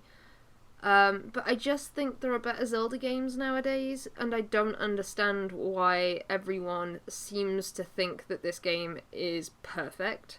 Mm-hmm. Because to me, when I was playing the game, because I'd never played it before, it was an incredibly frustrating experience. Like, it looked nice, it sounded great, and then all of a sudden, you would have to navigate through these tiles, and sometimes, that's a bit tedious, but then you would get to the dungeon that you were aiming to get towards, and you need an item or a key or something to get into that dungeon, which means you've got to backtrack to try and find the key. And I had to backtrack probably through about half of the game. So half of my playtime was me going, oh, don't have the item I need to progress here. Yeah. Guess I've got to go back and try and find it. And it wasn't fun. This is the game that made me have my realization of maybe I just can't play retro games, because what I've played of it, I don't understand what I'm doing at all. I don't understand how any child was supposed to work out how to navigate this world or work out what to do.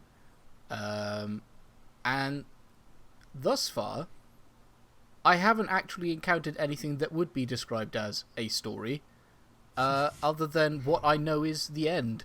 And I don't think that the most cliche, awful twist ending as told by an English teacher necessitates being the best story ever told. I think Zelda just has... Like, as a franchise, I think it has better stories. I think Majora's Mask is, in general, better at telling stories than Link's Awakening is, which I understand it came out... This game originally came out before Majora's Mask did. Yeah, true. And obviously limits of hardware and all that stuff, but... Yeah, but in a... I don't know, if it's a remake, I'm sort of, like, expecting things to be fixed up and well, that's the things problem. to be expanded on. But... It is, therefore, a very faithful remake. Yeah. Unfortunately, some things maybe did need touching up. If you love this game, that's fine. I just don't understand why. It's one of those things where I can be like, oh, you know how sometimes you're like, I understand why people like it, it's just not for me. Mm-hmm. With this game, I just don't understand why people think it's the best Zelda game. And it feels really bad, especially because I was gifted this game by someone whose favourite Zelda game is Link's Awakening, and they were so excited for me to play it, and I've not told them that I think the game isn't that good. Because I feel really bad. But maybe one day I'll go back to it and I'll like have different expectations. But I was expecting it to be a lot more like go back to Between Worlds than it was, I guess. I'll go back to it in about 20 years, which is about the same time that other people have, and maybe the nostalgia will kick in. Because I feel like that's pretty much what it is. I don't have like good feelings towards it though. Yeah, Whereas everyone had good feelings towards but it the when way it that came out on the nostalgia Game works Boy. is that most of the time you forget the bad bits. That's true. But for me, like, I just didn't have that much fun playing it. Mhm. Which is not what I wanted from the Zelda game that came out last year. No, Because, and it's definitely one that every other Zelda game thus far, even Majora's Mask, when I've had it, I'll play it for as long as I possibly can to try and get through it, and I just bounced, yeah. and it's still sat here on my shelf, not touched since I rented it. You should probably send that back. Oh, I sent the rental back, but I now own it. Oh. I bounced off the rental, and I've had a copy of the game now for nearly 2 months, and Right. I've not even put it in. Yeah, I don't blame you. And it was weird to also, at the same time, have Bill, for the first time, experience games like Ocarina of Time. Yes. And, Landmark be year. saying, for me. oh man, I love Zelda. Zelda's so good. And I'm like, I fucking hate it. I hate it so much. We had very opposite experiences this year. Both played beloved old Zelda games and came away very different. Yeah. Yeah, pretty much. And I feel awful about it because I should just be like, it's not for everyone, but this game made me angry at the time. Hey, so it happens. Sekiro got my blood pressure up. This is your Sekiro. You just don't understand. How can I anyone don't. think it's okay to fight the same boss? Sorry. I would love to have someone explain to me, actually, why they think Link's Awakening, in particular, is the best 2D Zelda game, but not mention the story. That'd be a fun bonus episode Yeah. of Permadeath. Get somebody on here who likes the game a lot, that you're close with, and Get them to debate it. and hear it. And we'll do the same for Sekiro. We'll get someone in and Man, talk no. about why See, Sekiro the thing is the best some From game. Software fans would probably want to murder me. Some of them are crazy. It's like they live by a code of honor, Kinross, and they'll just straight up, they'll just kill me. Like, that's Yeah, what but the you're a honorable thing to ninja do now, is. Bill. You can defend. I don't know, man. You're a ninja. Do I have to fight that Parry person? them. Do I have to fight that person 3 times? Is that how a debate works? I don't know about You, Sekiro. you win maybe. the debate 3 times, and then Yeah, if it's about Sekiro, I might. Fucking game. But I feel like we have a good palate cleanser coming up. Oh yeah, this next category is pleasant. The whole rest of the show's pleasant, which is nice. We don't have a palate cleanser. We have a nice 6-course meal coming up, and that our next topic is our biggest surprise of the year. And Ebba, you got a cool one for us all here. What is So- that? Let's go back to the beginning of 2019. And we were hearing about this game that I basically thought was never gonna happen. I thought, oh, this will release in like 2025. It's never gonna happen. And then we got a release date for it, and it hit the release date. But at the time, when, people were talking about this game, I did not care. I didn't care at all. But then when it got released, for some reason I started caring. And that game is Death Stranding.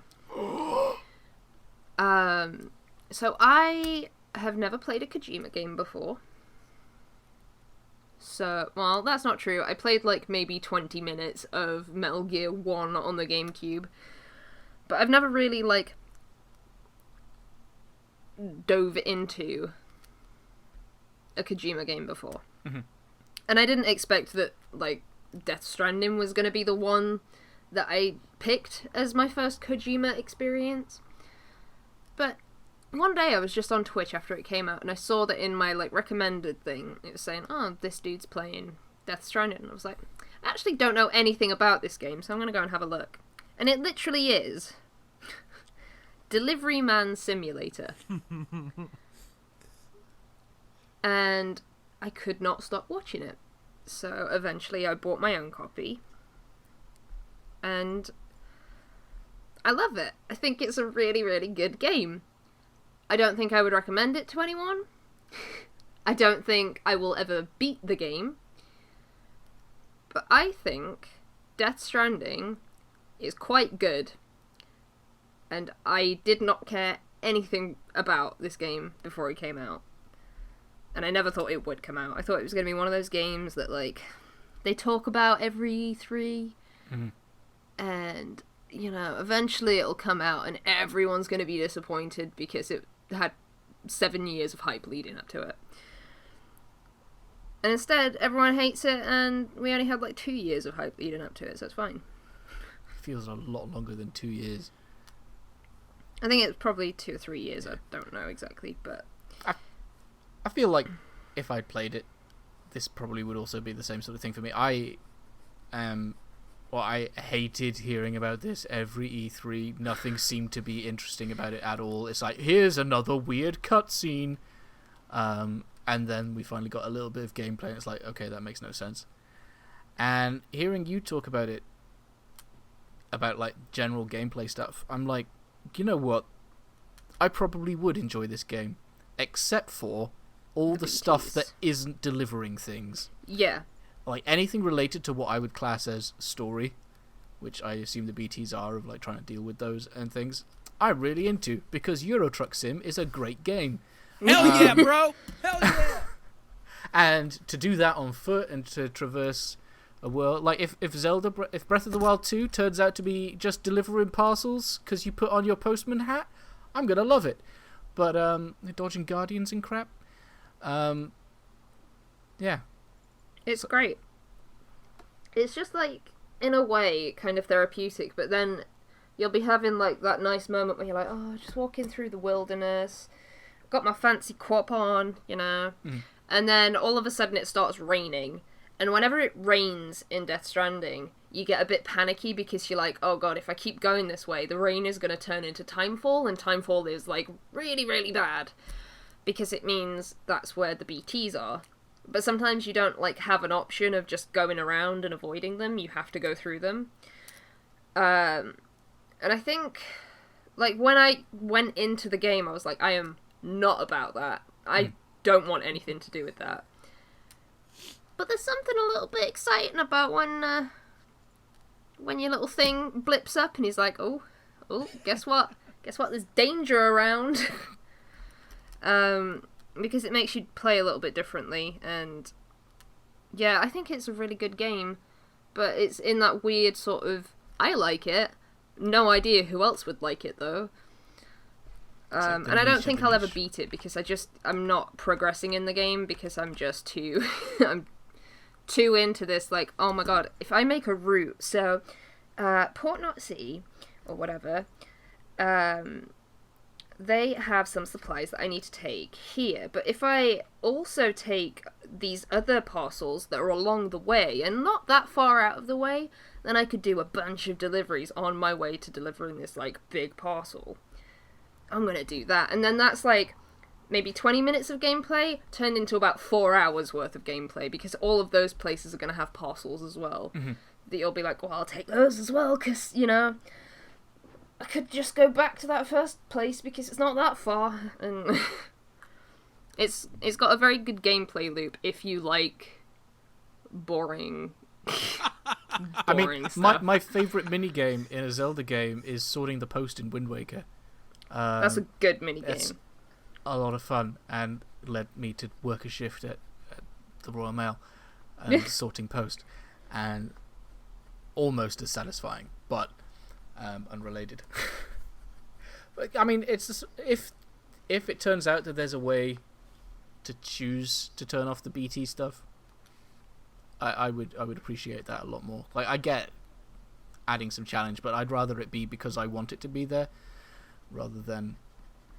I mean, you could put it on baby mode, which seems like it's just instead of removing gameplay elements to make it easier, it's just like, do you just want to watch the cutscenes? Because we can do that for you. No, I don't want to watch the cutscenes. I don't care about the. I want to be Amazon. See, I thought that too. I didn't really care about the story, but I think the world of Death Stranding is legitimately interesting. which I didn't think I would say because. Hey, fair enough. Oh, and also, if you play the game on your birthday. What does normal It readers gives you have a hat? No, it gives you a little cutscene of good old Mads giving you some flowers for your birthday. Oh, And it's wow. really, really sweet. Because I played it on my birthday, there was a cake in my room, Wow, and then I had a little Kojima. cutscene where, I thought Mads was the bad guy. well, he gives you flowers, so... Okay. I thought you were going to say, And if you it's play it really on your nice. birthday, that's when the baby's going to be born. It's like, the baby was you. No, it's like this cutscene from BB's perspective, where it's like, oh, it's a very special day today. Is it your birthday? No. Is it BB's birthday? No. And then it, like, takes you out of BB's, like, womb thing. And it's like, no. I know you forgot it might have been your birthday, but I remembered it's your birthday. Here's some flowers. Gives you a wink, and then the cutscene ends. It's great. Like, it made me feel like that was the best birthday wish I had. Kojima. Fair enough. If you never plan on playing that game on your birthday, I reckon you should just go and watch that cutscene because it's really, really Well, like just a cute I've Easter got like egg. 8 months to wait. I'm gonna be borrowing it from a friend sometime soon, and my birthday. you is I in think 2 he'll be months. playing it in around March time. We'll perchance. see. Can you imagine if the game came out the day after your birthday and you find out that that's a thing? You're like, oh, Aww. I've either got to wait an entire year or just never have it. Oh, well. I'm sure some people would wait an entire year. Yeah, probably. Anyway, that's me done on Death Stranding. Great Fair game. enough. Fair enough. Biggest surprise. My biggest surprise is a game in a franchise that I have not successfully beaten in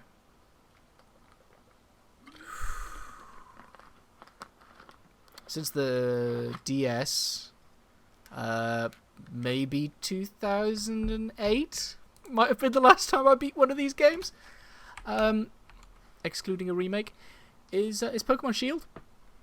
I always play a Pokemon game, barring Ultra Sun and Moon. I just never bothered with that one.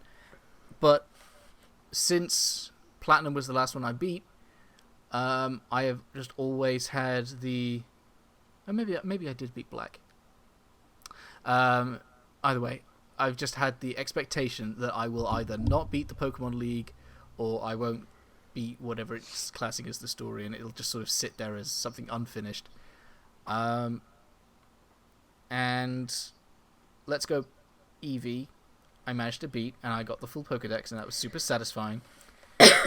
And it half rekindled my hope that I might be able to do it in another Pokemon game.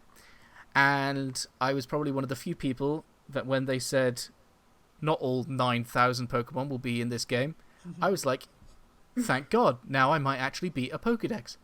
And I beat the league and was super happy with myself. I haven't managed to get all of the Pokemon, and now they've announced more Pokemon. So I'm It's fine, we'll get it done. I'm starting to freak out. But yeah, I honestly didn't expect to... I knew I was going to play it, I just didn't expect to enjoy it and find it quite as charming as it is. And to actually see the end credits. I didn't think that was going to be a thing that happened. And so yeah, people were probably like, oh, it's easier, of course you did. But it was nice just to feel like I actually did something for once. Hell yeah, man. And I wonder if this is how the French felt when X and Y came out. Because Yeah. like seeing bits of England in a weird Pokemon world is kind of like, oh, look at that. It's quite cool. It's quite cool. Here's my It's a cup of tea. house. Yeah. In Look, my house is they managed the to starter capture- house in the game. they've managed to capture the feeling of sheep everywhere. Yeah. And all those flying taxis. So, yeah. And I'm therefore looking forward to Isle of Armor and Crown Tundra. I'm so excited. Yeah. Like, unbelievably excited. Nice pick. I like Thanks. that pick. What about you, Bill? So, this year, 2019, well, last year, wow, I gotta keep getting used to saying that. I keep writing 2019 on my checks. I haven't written a check in a long time. You still use checks? No, I was gonna say I haven't written a check in a long time. I don't think I've ever written a check. It was the year of second chances, but unlike Sekiro's fucking roller coaster in my stomach, it's been all uphill with Fire Emblem Three Houses for me. I did declare, for anyone listening to this who listened to the last episode of the Permadeath podcast, that I don't think turn-based strategy is for me. And I said I needed to get over that and accept that. Something about Fire Emblem kept nagging at me, and that I can't leave this game alone. Ebby loves it, Kinross loves it, the internet fucking loves these Three Houses, and I knew I'd beat you down eventually. I couldn't leave it alone. I was like, this is one of the Switch's best games of 2019. One of the highest reviewed games. People love it. People I respect love it. What am I doing? I own it. I paid $60 for it. I need to play this fucking game. But I've tried twice already. And I'm like, well, I just don't think I can crack in. I don't think I can get in there. I gave it another shot. I reinstalled it again. For whatever reason. I don't even know what compelled me this third time. I think it was just, again, I felt there was a duty there, an obligation. I didn't give it a fair enough shake. I didn't take the time to learn what I need to be doing. And so I took the time. I took a day. I sat down. And I tried to figure out and prick at the parts that I thought were giving me the most trouble and try to figure out why. And my weaknesses in battles turns out just because I wasn't understanding really the class system and the roles that they all play. And once I learned that, once I advanced everyone to their intermediate jobs and turned some of my units into powerhouses right now, I have my not the same strategy, but I have my preferred method of how I position them when I start a battle, who's up front, who's taking hits, who's dodging everything, and I've got a handle over it. And that's one of the other things that I struggled with, is, and I think I mentioned on the last episode of Permadeath, that when I'd open up a map, start a battle, and I'd look and I'd see the enemies are scattered all over the place, and I would just groan, I just feel like cracking this puzzle. But now it's I want to get in there, and I understand it, and it's fun, and I get why people like it, and it turns out Valkyria Chronicles 1 wasn't a fluke. It's just that when I have a handle on it, I do like it. I think it's why I kept besides y'all loving it and me wanting to fulfill a sense of duty, in terms of a recommendation and wanting to share an interest.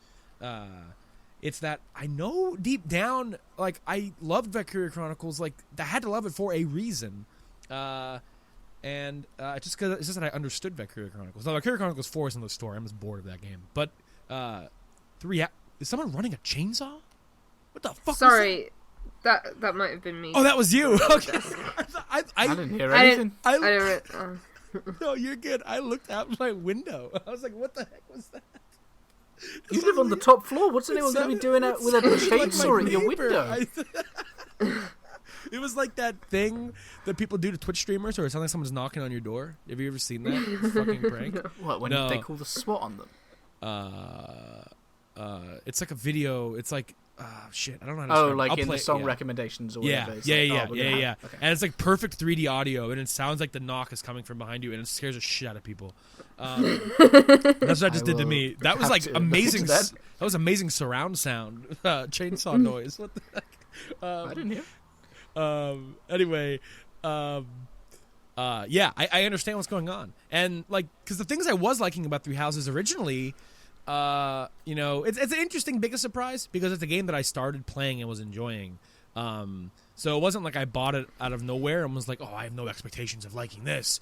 But the things that I was enjoying, I'm enjoying even more. Understanding the progression systems in the game, knowing the paths to put these students down, understanding the class system helps because it's okay, initially it's oh, there's 13 different skills here and there's letter grades next to all of them. I know, only certain ones are important for certain students, but I'm all over the place trying to figure it all out, and I was overwhelmed. But now that I get it, the training parts and the teaching stuff is way more fun. I'm way more addicted to progressing all of them and getting them where I want them, and just having a really good time. It's a game I'm scared to turn on most evenings because depending on what time I turn it on, it's not going off for 4 hours. So. I think I had a very apparently unhealthy it's- week when it first came out. Apparently it's a safer game than Tetris, though. Yeah. Fire Emblem could have been one for me as well, because after Ebby talked about it a reasonable amount, I'm sorry. No. You're allowed to enjoy things. Is talking about Awakening. I did play it and I enjoyed it a fair bit. Mm-hmm. I didn't understand the class stuff anywhere near as much. Actually, no, I still don't understand it. But there was something satisfying, and these characters were all kind of fun. Yeah. And like Pokemon, I didn't manage to do as well in Fates as my special edition purchase might have warranted. I didn't even beat the first game, let alone the following two. And it was nice to settle into another game and realize, no, it wasn't that Awakening was a fluke. I just sucked or wasn't interested in Fates. And my I relationship... imagine you weren't interested. Yeah, maybe. And my relationship with the classes is... This one looks like it might be cool. We'll go for that. I don't have any sort of logic as to understanding any of the minute stats of a Myrmidon versus this, that, and the other. I could look it up. I could min-max to crap, or try to, but it's just not my See, a style. lot of people think Fire Emblem is a min-maxy game for min-maxers, but sometimes you just gotta go with your gut feeling. Like, if you think Petra is gonna be super cool as... You know what? I'll be a honest. thief, then go for it. Like, why not? It honestly refilled me with hope. Watching you play, and knowing that you are like so into it, and you've beaten 3 houses in one way or another 3 times already, and that your style isn't necessarily what character is best for what. It's, man, she looks kind of cool as a thief. Yeah. We're gonna make her a thief. I probably should be on that mindset of like, the best dancer to have in the game will be Dorothea, because she has like stats that really, you know, pair well with the things that a dancer needs to do. But at the same time, I'm like, wouldn't it be funny if Caspar was just like the dancer that I had for the game?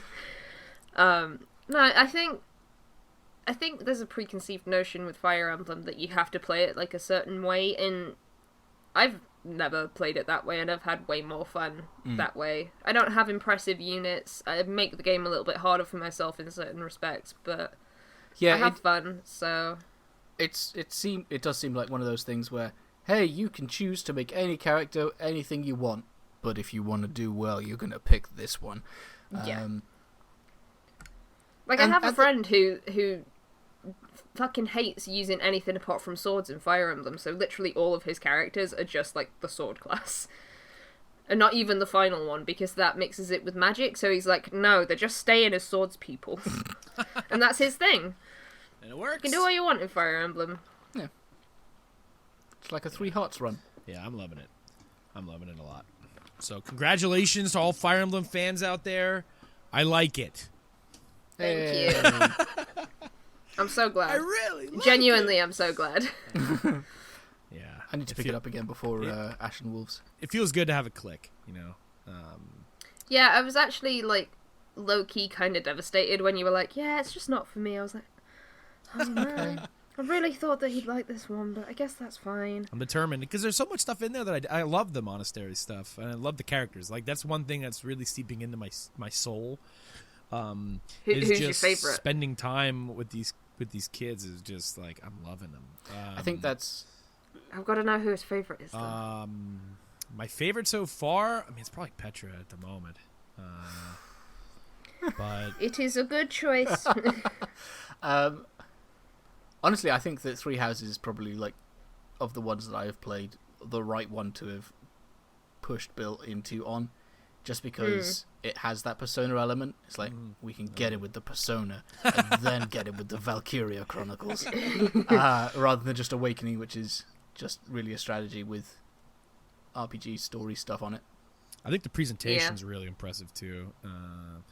Coming around on the combat and getting it, like doing the battles, like everything about it, I think is super slick and fun, and I just love watching it. Like I fucking love when someone dodges those pieces of shit, and just fucking crits them. Eat my shit, fuck you. Oh, by the way, Abby, you're gonna hate me, but I think I really like Edelgard. But I mean, She's gone. It's okay because you don't know why Claude is better yet. Okay. When you know. I'll get there. But yeah, I'm having a great time. I believe. Having a great time. So speaking of characters, Ebba, you just want to wax poetic right now by Claude? We're going into best character of 2019. We're on fire on blood. I mean, I can. It wasn't my turn, but since it's such a good segue. Yeah. Favorite characters of this year. Mine is Claude Von Regan from Fire Emblem Three Houses. Look at how that worked out.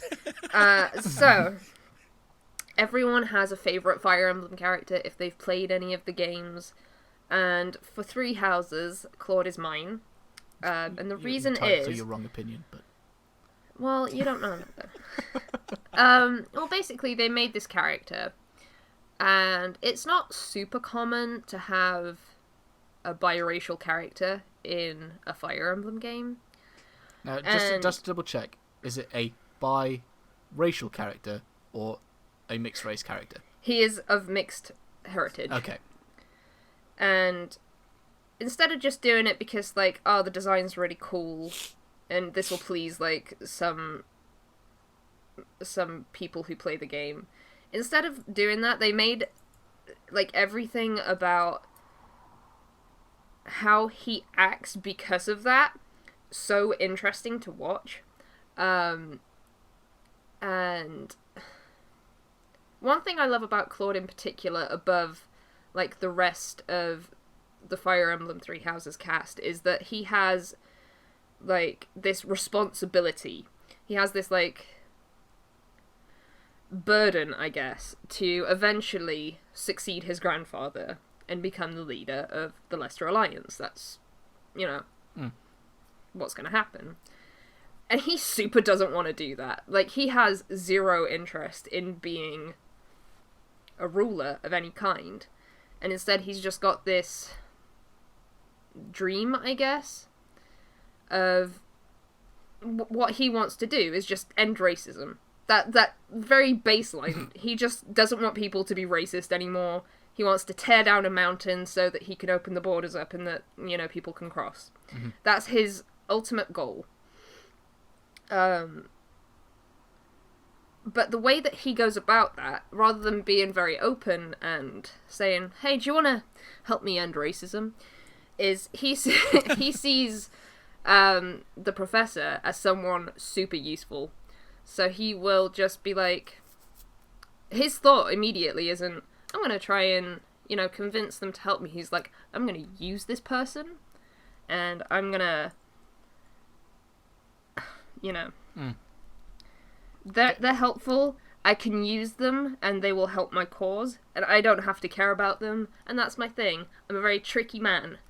And it's just seeing, like, how he progresses from being that person to who he is at the end of the game that makes him one of my favourite Fire Emblem characters of all time. Mm-hmm.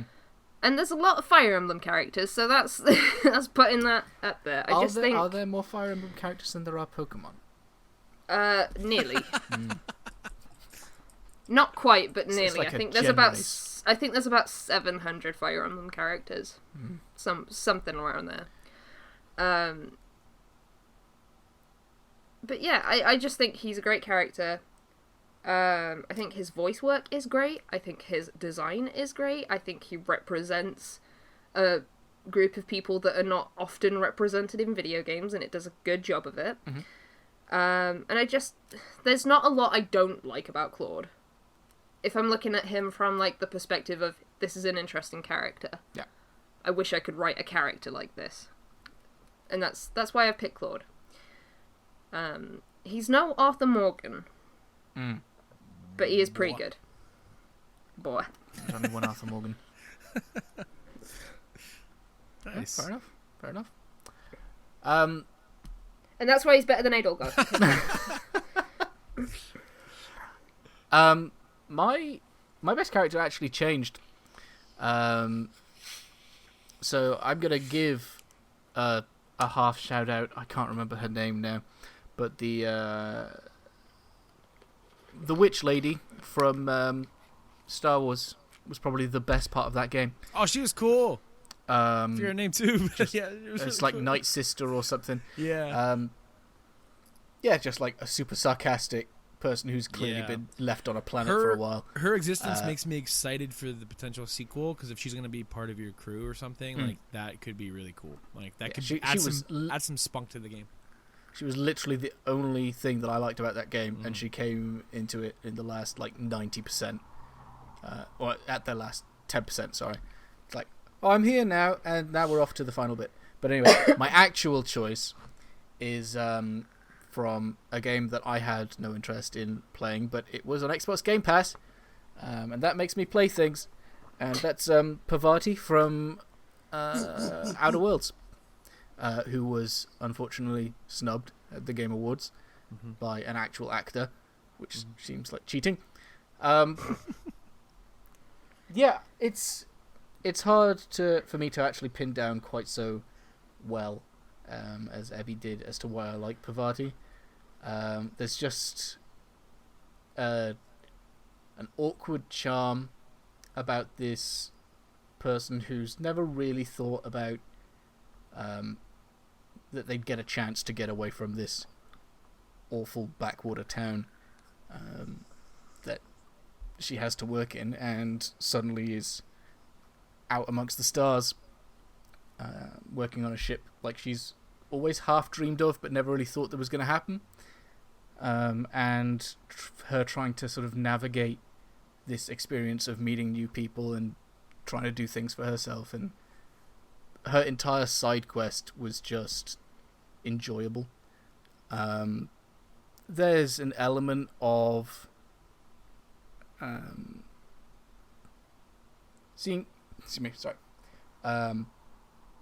lot of people saw themselves in her, in sort of the representation kind of way. I don't quite have that, but it was nice to have an awkward person, basically, trying to find their little bit of happiness in not a very nice place, basically, and just endlessly optimistic despite it all. So, yeah. I can't wait to meet them on the Switch this year. Parvati's awesome.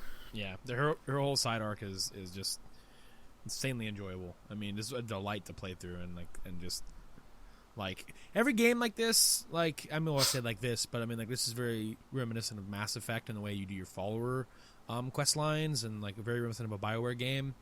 And so everyone kind of has on your ship kind of has their little I forgot what they called it in Mass Effect. I forget, it was like a companion quest or whatever the fuck it was called. But some of them, you know, I do them because they're there, and it's like, all right, I mean, this will unravel this character a little bit, and it's interesting. But I mean, Parvati's is one that was maybe like unlock some skill or something. Yeah.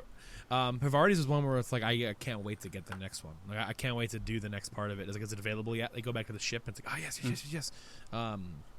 Because it was just delightful. It was so different than any other companion's quest line that usually involves shooting things. Parvati's did not. And I mean, it might be taking you to places, but I mean, like it wasn't that kind of quest line, and it was a delight. It was a surprise. It was really great. My favorite character, another Game Awards snubby. I would have been happy with Parvati or Casper winning for performance.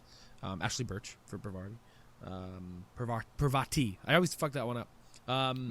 Is Dr. Casper Darling from Control, who is just so in Control, Remedy always has this thing where they do live action interwoven into their games. They've done it forever. They've done it since Max Payne.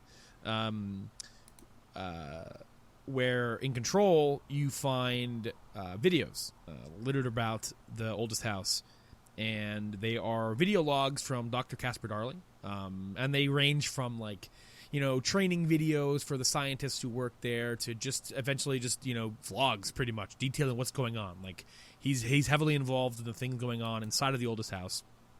And the way that those videos progress from beginning to end of the game, and the way that man's performance,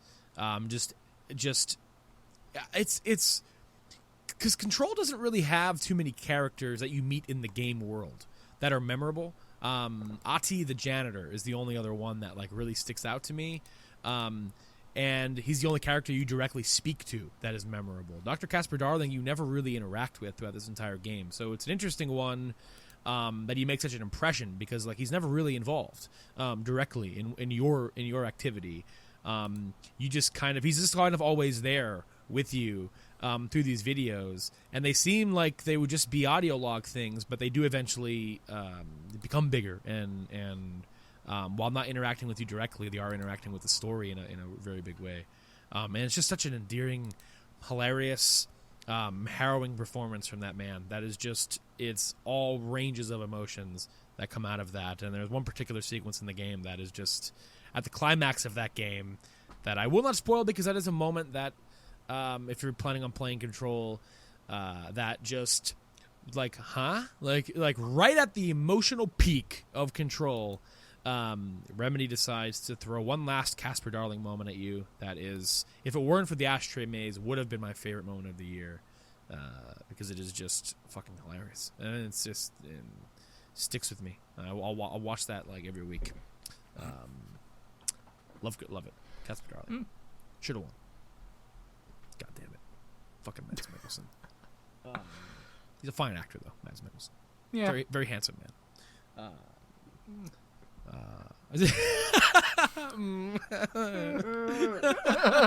Handsome's not necessarily the word that I have chosen for him. No, I don't know what word I would have He's chosen. very hot. He's very hot, man. I don't know. Wait, I gotta look at a picture of this dude. Hold on. What, Mads Mikkelsen? Mads Mikkelsen? Oh, is that what you? Yeah. I thought you were talking about. Casper Darling. Oh yeah, not the guy who plays Casper Darling. I'm talking about Mads Mikkelsen. Him saying that he's handsome. I'm like, meh. Yeah. I mean, there's something that people like about him. I just don't. I mean, I imagine Casper Darling's probably someone you could be attracted to. Hold on, I'm looking at pictures of Mads Mikkelsen. I'm sure Casper Darling's I could be attracted to that man. I could be attracted to that man. I'd pick an appropriate sexuality and be attracted to that man. But not Mads. Darling. No, there's a picture in the Discord. So while Eb is looking at a picture of Casper Darling... Oh, he's cute. Yeah, he's a nice little man. And that scene that is so... that I love so much, it just does so much to endear that. I just love that performance. I just adore it. On to... Before we close out with our...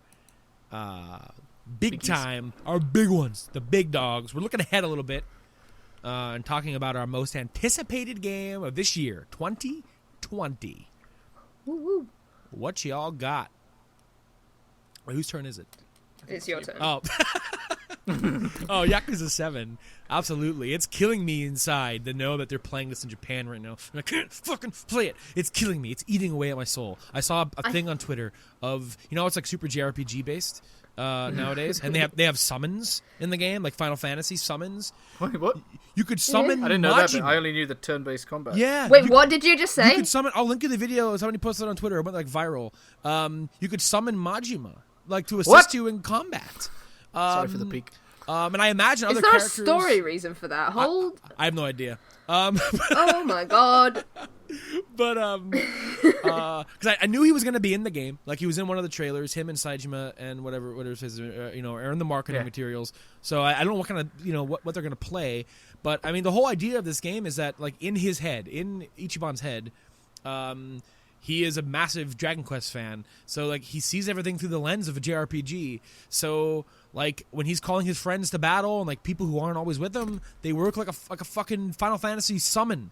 And the Majima one is just so unbelievable. Like, this game was already my most anticipated. But I saw this clip this morning, And I'm gonna like, have this to not look at it. this game is just bonkers in every imaginable way. We're getting a new city, a new cast. It'll be nice. I love Kamurocho, but it'll be nice to see a place.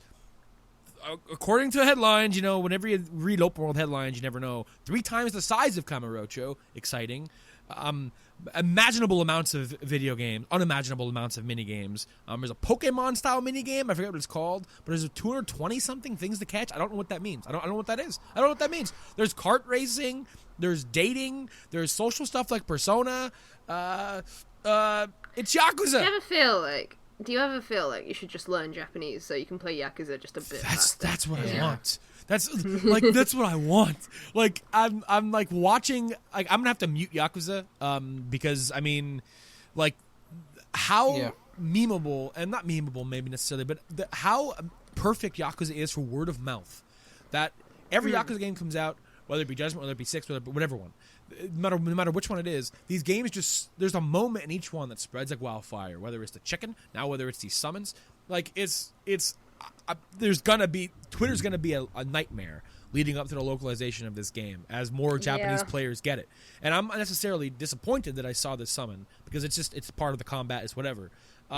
There's gonna be stuff eventually that's gonna peek through that I don't want to see. So this is my most anticipated in ways of I can't wait to play it, but also it's release me from this sweet hell that I'm in of waiting for it, please. Because like people are playing it. Like I'm officially caught up on the series. They've started on localization now. Yeah. Oh yeah. Yeah. Just now.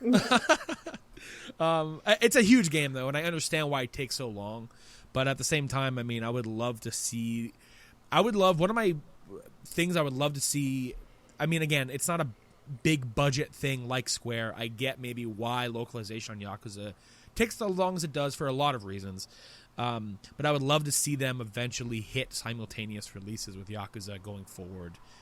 That would be or at least within a couple weeks. Yeah, I mean, Persona doesn't even do it, so maybe there's no hope. Yeah. But I mean, I don't know. But I know Final Fantasy does it, Pokemon does it. I mean, it's possible. It's just, you know, I assume it's a budgetary reason and a time thing, and maybe the size of the team who localizes this game is just too small to just 2 dudes comb through. The amount of dialogue and writing in a Yakuza game is absurd. So I mean, it's it'd probably be easier if they were to just like literally translate it, but then they're also trying to make puns work. Yeah, I mean, Yakuza's localization that. is top of the line. So I mean, if the quality of it warrants the amount of time it takes, like if that's necessary, then I mean whatever. But it's killing me inside. It's absolutely killing me inside. Oh, I'm dying. Oh, it's killing me. I've made it my goal to finish 3, 4, and 5 before 7 comes out. I think you could do it. So probably have till summer. Hopefully they're not like, by the way, it's shadow dropping right now, because that's gonna suck for me. But I'm also really looking forward to Yakuza 7. Oh, yeah, it's a good pick. Good pick. Everyone's picks here are good, except for mine. Because I had to convince myself that Breath of the Wild 2 is not coming out this year. It's coming out. Therefore, I wanted to think, because it doesn't have a date on it, I'm like, I can't say that I'm looking forward to that this year. Sure. But if it does, it is my most anticipated game of 2020. Yeah. It'll shoot up my list too, for sure. And my second pick after Breath of the Wild was Ebby's pick. And then after that, it was Bill's pick. So, and then I was flip-flopping between The Last of Us Part 2 and Spiritfarer. And whilst I'm looking forward to The Last of Us Part 2, that is a game that I definitely have to be in the mood to play based on how The Last of Us Part 1 was. And I think that I'm just looking forward to more experiences of cozy. And so I played the demo for Spiritfarer. There was a demo, I don't know whether it was part of the Game Awards or what. There was like a super short demo. And it's just a game about a girl, I think it's a girl, on a boat, looking after animals for a little bit of life sim stuff, and then sending the animals off to the afterlife. Just like completing their last wishes or whatever, and then sending them off, and it was a very nice demo, and I really want to play it some more. But that's what happens when all your picks get taken. It looks really good, though. Yeah, so there are a lot of games I'm looking forward to.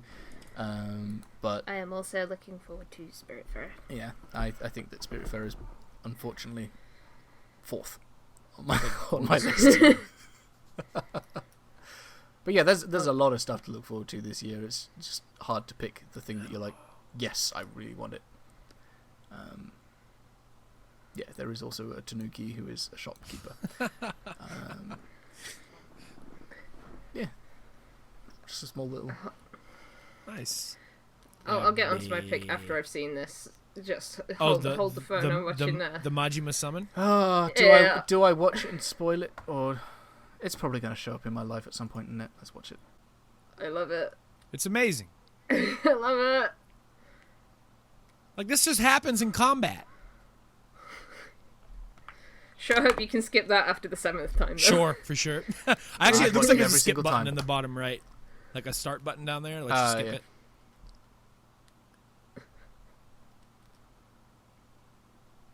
Cringe. This turns Majima into a parody of himself. Oh no, those it's fantastical because it's in the guy's head. That is 100% what Majima is. But also, yeah, Majima's He is nuts. just 100% eccentric. He is the Mad Dog. You can't have a controlled summon for a Mad Dog. It's gonna be really annoying, I think, to read Yakuza Discourse on the subreddit when this game comes out in America. See, the solution is Don't read it. Yeah, I usually don't. I usually never did. just After don't visit that subreddit. After 6, after I beat everything, I'm like, okay, I can go read everything now. You know. Yeah. And I was like, oh, people are kind of dicks. Never mind. Basically, what I've learned is if you like something, don't ever try and find other people that like it. Yeah, I'll stick to my friends. So that's fine. Yeah. So Ed, what's your most anticipated game of 2020? My most anticipated game is Animal Crossing New Horizons, of course. I know people are probably going to be surprised that I didn't pick No More Heroes 3 because I've been waiting a decade for that game, but I don't know that game's coming out this year. He says it is. I'm not convinced. So I went with Animal Crossing because that's most likely coming out very soon. Can you imagine if we're it now at got pushed to 2021? That'd be hell. I think I would just hibernate for a year. I'd just give up on 2020 and just go to sleep. Yep. Same. But Animal Crossing, I don't know why I'm so excited. Because it's literally going to be the same as what I've been doing since I was a kid. Where I just make friends with animals. But this time, I can make paths, and I can put furniture outside, and the move it by trees half blocks. rustle. We've got the half grid. Oh, It's in HD. I'm so excited. I'm so excited for this game. It's Literally, so pretty. Yeah. Oh, Abby, did you I don't see? think anyone's going to see me again. Abby, did you see the character customization? Like, they released renders of characters, and there's like a bajillion options for hair. And oh baby, It just looks so much better than having a default style and then having to go to shampoo or whatever. And answering weird Answering, questions to get the one you want. Yeah, so you'd have the chart open on the Animal Crossing Wikia to try and get the hair color and hairstyle that you wanted.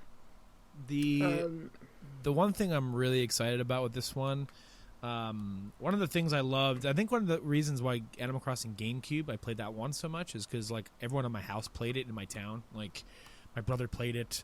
My mom didn't play it, but friends from the neighborhood came when I would come over. They had houses in my neighborhood, so we had all 4 houses taken up on the GameCube one, and it felt cool. It felt like a cool community thing.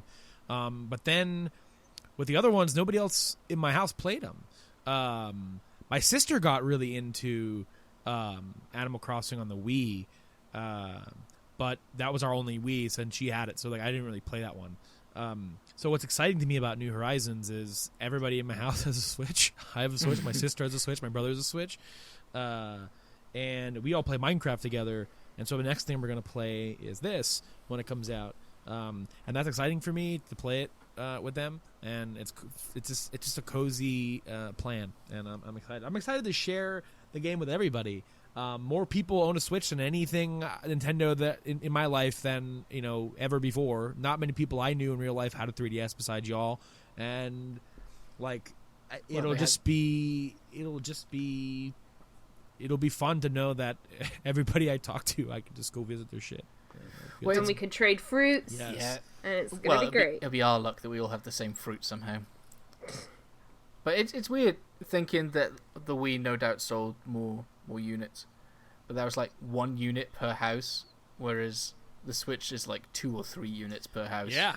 On the whole, and so there is just more opportunities for like multiplayer family stuff. Yeah, it's awesome. And no one hogging your console. The Switch is fantastic, and finally having Animal Crossing on it is just, it's going to be huge. I mean, it's going to be a really fun time on the internet, because like my whole Twitter is going to be Animal Crossing. That's probably the one thing that you can look up on the internet. Yeah. People talking about Animal Crossing. I think there is just always going to be people happy about that game. Man, I can't believe they changed this game so that it caters again, to the social justice warrior who agenda. knows? They made this game so casual. I can't wait. I think Where's the hardcore? it's just been like long enough between this game and New Leaf. And New Leaf is still like a perfectly playable game. Yeah. But every time I see like a screenshot, like I saw that Stitches is definitely going to be in this game, I lost my mind. So I hope I get Stitches in my town. I need Caesar and Olivia. Unless of course there's amiibo functionality, in which case you can just scan them in. That's true. Ooh. I want Stitches, and I think his name is Julian. He's like a unicorn. I want him, and I want Stitches. I hear the googling of Julian. It is indeed Julian. He's so pretty. Oh, look at Julian. Yeah, I'm really, really looking forward to just chilling out, like having a game that, you don't have to marathon through to try and avoid all the spoilers like I've done with, like I did with Fire Emblem, because I had I'm gonna have an unhealthy week when this game comes out, to be fair. Oh my god. There was only one true character. And my link's not working. Sorry. But yeah, this game's just going to be chill, and I feel like I haven't had a chill game in quite a long time as well. Like, it's just been action RPG. I'm kidding. And Yeah, it's a settle-in type game, like, it's funny, like, a lot of the games I'm looking forward to this year, Cyberpunk, Last of Us, Doom, Final Fantasy VII, Animal Crossing. And then there's Animal Crossing, and it's like, man, I just want to relax, settle in, trade stuff with my friends, my family, and just... It is one of those games where it will either be, for me, super relaxing and super chill, like a Stardew Valley type thing, or the most stressful thing on earth as I'm trying manically to get something with the last 2 days of the month. I think you'll be fine. Yeah, I think I'll be fine. I'll do what I normally do, which is how just long give do up. How long do you both usually play an Animal Crossing game for before you give it up? It's hard to gauge recently because I didn't really play New Leaf too much. The GameCube one, Jesus Christ, years I played the GameCube one. I've only played Wild World, City Folk, and New Leaf. Wild World, I feel like I played for maybe 6 months. City Folk was a couple of months at best. I freaked out the moment a hacker showed up in my game. And New Leaf might have been close to 10 months, but it was very irregular towards the end. Because I only ended up playing it some more because it was at that point that I'd been properly playing with you, Abby. So I anticipate I will probably only play New Horizons for till maybe the end of the year. But I would Only. well, I say only, like, off and on.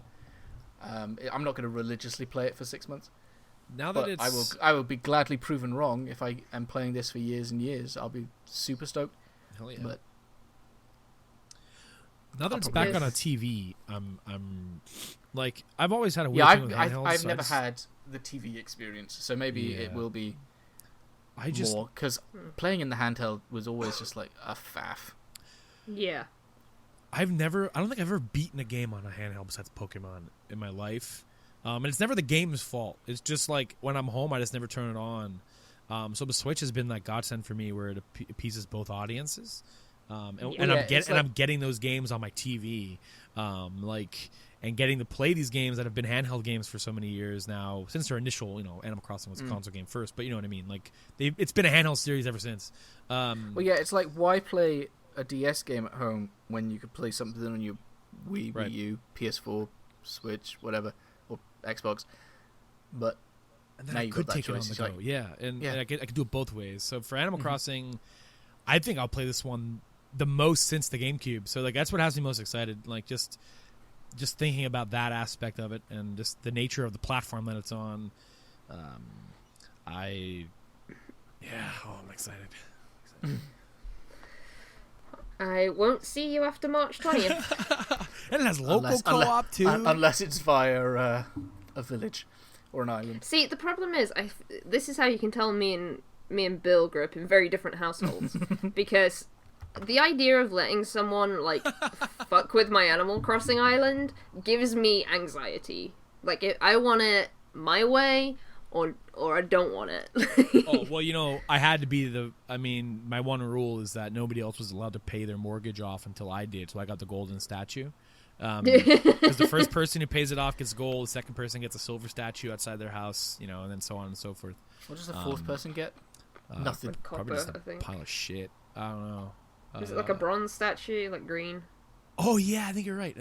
Yeah. It's like not even a good copper statue, an old copper statue that's been sat in the weather for years. The Statue of Liberty. Yeah. But now that we've got so much outside customization, I don't want anyone fucking with it. There's a lot of damage you could do. Unless just because it would be nice to share experience, not necessarily between us, but in general, that it's like, you know what, unless you place this item, you can't move it, which is then open to trolling of, I've planted an item in front of your house and now you'll never leave, a la Death Stranding. Yeah, I don't know how you would deal with that. I feel like most of the Animal Crossing community aren't a bunch of trolls. I just don't want an Animal Crossing game to be my multiplayer game of the year next year, because oh, but what if they've added... everyone else was like, look at all those people that are on the island, oh my god, there's like 8 of them. I'm like, leave me alone. It's my game. What if it's Animal Crossing Royale, where you Crossing 99. where you slowly gotta kill each other. or something slightly more family friendly? Yeah, so I'll invite you over, but if you run over my flowers and kill them, we can't be friends anymore. Fair. So I will only stick to paths. Good. Because that's There how will I be play. a lot of them. That's how I play things like GTA. I play by the rules. Red light. You better Stop stop at red lights, yeah. If I could indicate, I would, but I can't. So I just sort of That's one of the fun things about point the gun out the way that I want to go. Truck Simulator. That's my indicator. Use turn signal. Feels good. Anyway. Ultimate game of the year. I was trying to do like a Who Wants to Be a Millionaire thing, but it didn't work out. Do. It sounded more Weakest Link the first time you did it. That's a show I've not thought about in a long time. I guess I go first? Hell yeah. Well, mine's probably the least surprising anyway, so Fire Emblem Three Houses is my game of the year. to no one's surprise, because this is the game that I put the most effort into. It's the game I put the most time into. I'm still playing it now. There's more content coming out next month for the game. Like, it just keeps on giving, and I could not be happier, because I think this is the best Fire Emblem game that I've played. It's not my favourite Fire Emblem game that I've ever played, but I think it's the best one. I think it's perfect, like, entry-level game. You know, you've got that whole Harry Potter thing going on with which house you're in and whatever, which is fun. And I don't know, you just get to, like, play a cool game. And it was my favourite one of last year. I've talked about it an awful lot already in this. I was just going to say, in the Permies. It's really funny to get to the game of the year, and it's like, I feel like I've said everything throughout this episode about this game already. I think the only thing I haven't said is that it's very beginner friendly. So if you want to play a Fire Emblem game, this is a good place to start. Oh, for sure. I mean, the whole rewind time mechanic as well. Beautiful. Is super nice. It's so cool too. Whilst it's confusing that there's no battle triangle, that opens it up to make it a bit easier for people as well. That'll be back in the next game. Yeah, I'm sure. I'm sure of it. The only thing, if you are going to be a newbie at Fire Emblem, is that the Divine Pulse, the results will be the same. The numbers will be the same. You can't go back and be like, what if I actually crit this one? Right. I only learnt that after using up all of my Divine Pulses on one fight. And I was like, man, that's real weird that this guy still keeps killing me. I'll try this time. Yeah, it's a pretty damn good game. I think the way that that's implemented, where you could just go down a list and pick the exact moment you want to go to, because like when you tell someone, "Oh, there's a rewind time option," you immediately think like, "Oh, you just hold the button in and just rewinds it a little bit." Like I think it's really great. I'm gonna go. Oh wait, you know, I want to try to redo that move or you know move a different spot, but it's like I could actually. Oh shit, let's actually go back here, and I could actually change this up a little bit too, and fix a big mistake that could potentially have domino effect. I think it's a bit of a pain in the ass when you're like, oh, that person that I used first, I left him in a place that got him killed in the next enemy turn. Got to undo the entire turn. Yeah. Yeah. And then remembering what it is you did that you were happy with before. That's a little bit of a pain in the ass, but that's time travel. You got to do it all again.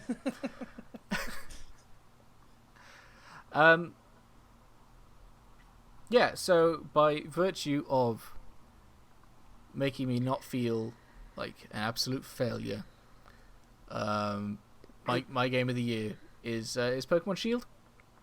Hell yeah! For the aforementioned, I managed to beat it, and it made me realize I'm not crap. And Ball Guy. Ball Guy is a great character. Was it you who said to me, what if it was just like... Yeah, what if that's Kurt, or Kurt's relative or something? Kurt the Ball Maker, just under that. I want it to be like Kurt's grandson, because I'm pretty sure he had a kid in that house. I want it to be that guy. Yeah, it's a pretty chill experience. If this is how they're going to plan on doing things in the future... like the DLC will be interesting to see if the wild area runs better, because that's my biggest complaint of the game is just how much the wild area can chug, especially when you're online.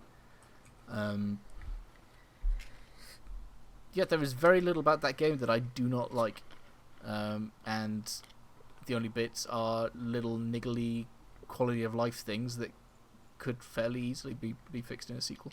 Well, not a sequel, in the next gen. Yeah. And like you said before, seeing England in a Pokemon setting, pretty good. Yep. I never thought that I would have a feeling of going into a town and being like, holy crap, this is Bath. And not having any sort of... It's like, oh, Wyndon is clearly London. Like, there is no indication that is the sort of town you're going to go into, and you just have this feeling of, this is what that place looks like. Yeah. Oh, look, there's a massive bath in the middle of it. Now I know where I am. Which I guess is a similar sort of experience that people have in things like Kamurocho or anywhere in Yakuza where it's like so similar to an actual place. You're like, I could probably find my way around that part of Tokyo. It's gonna sound like, oh, woe is me, what a first world problem. But it feels like when games are set in England, it's usually in London. Like, for 99% of games that are set in England, it's in London. So it doesn't feel, like, cool. Yeah. It doesn't feel like I have a sense of familiarity. I can't say the word. Familiarity. With, you know, like, Assassin's Creed London, or whatever. Syndicate. Yeah, that one. I was going to call it Victory, which is not what it was called. I mean, it is a bit weird that they didn't include Jack the Ripper, but you know what? Also, I will say that... Did you not see the Pokemon that was based on Jack the Ripper? What, Morgrem? Yeah. Yeah, I guess. I think really the only the only UK thing that I think we both agree makes absolutely zero sense is the complete lack of Nottingham Forest style. It's like, there is a forest. It's got a massive tree in it. It ain't based on Nottingham. Yeah, okay, so the forest, Glimwood Tangle, is based on Sherwood Forest. So, okay, so that's great. Okay. Yeah, but it's just a forest. There's, like, no major oak type tree in there. There's no Robin Hood type Pokemon in there. Like, it's just a forest. That's one of the most disappointing things about that game to me, is that they said it's based on Sherwood Forest, and then it turns out that it's kind of based on any wooded area that exists in the world. No different to Viridian Forest. Yeah, basically. Except for the giant mushrooms, which Sherwood is famous for.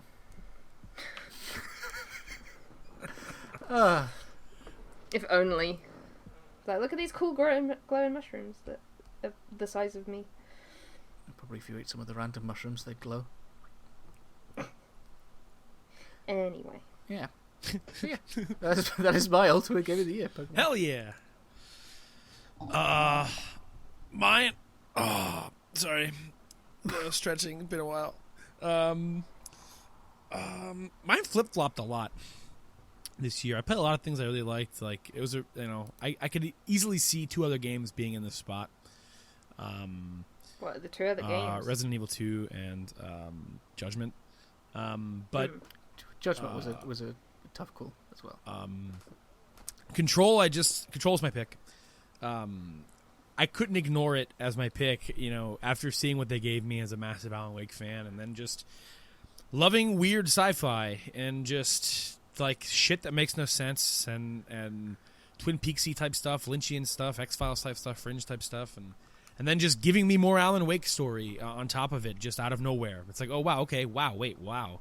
The things in Alan Wake are explained through the story of Control, and I was not expecting to get that, and it blew me away. And in a lot of other ways too, not just that. I every time I've talked about Control today, it's been either about Casper Darling or Alan Wake.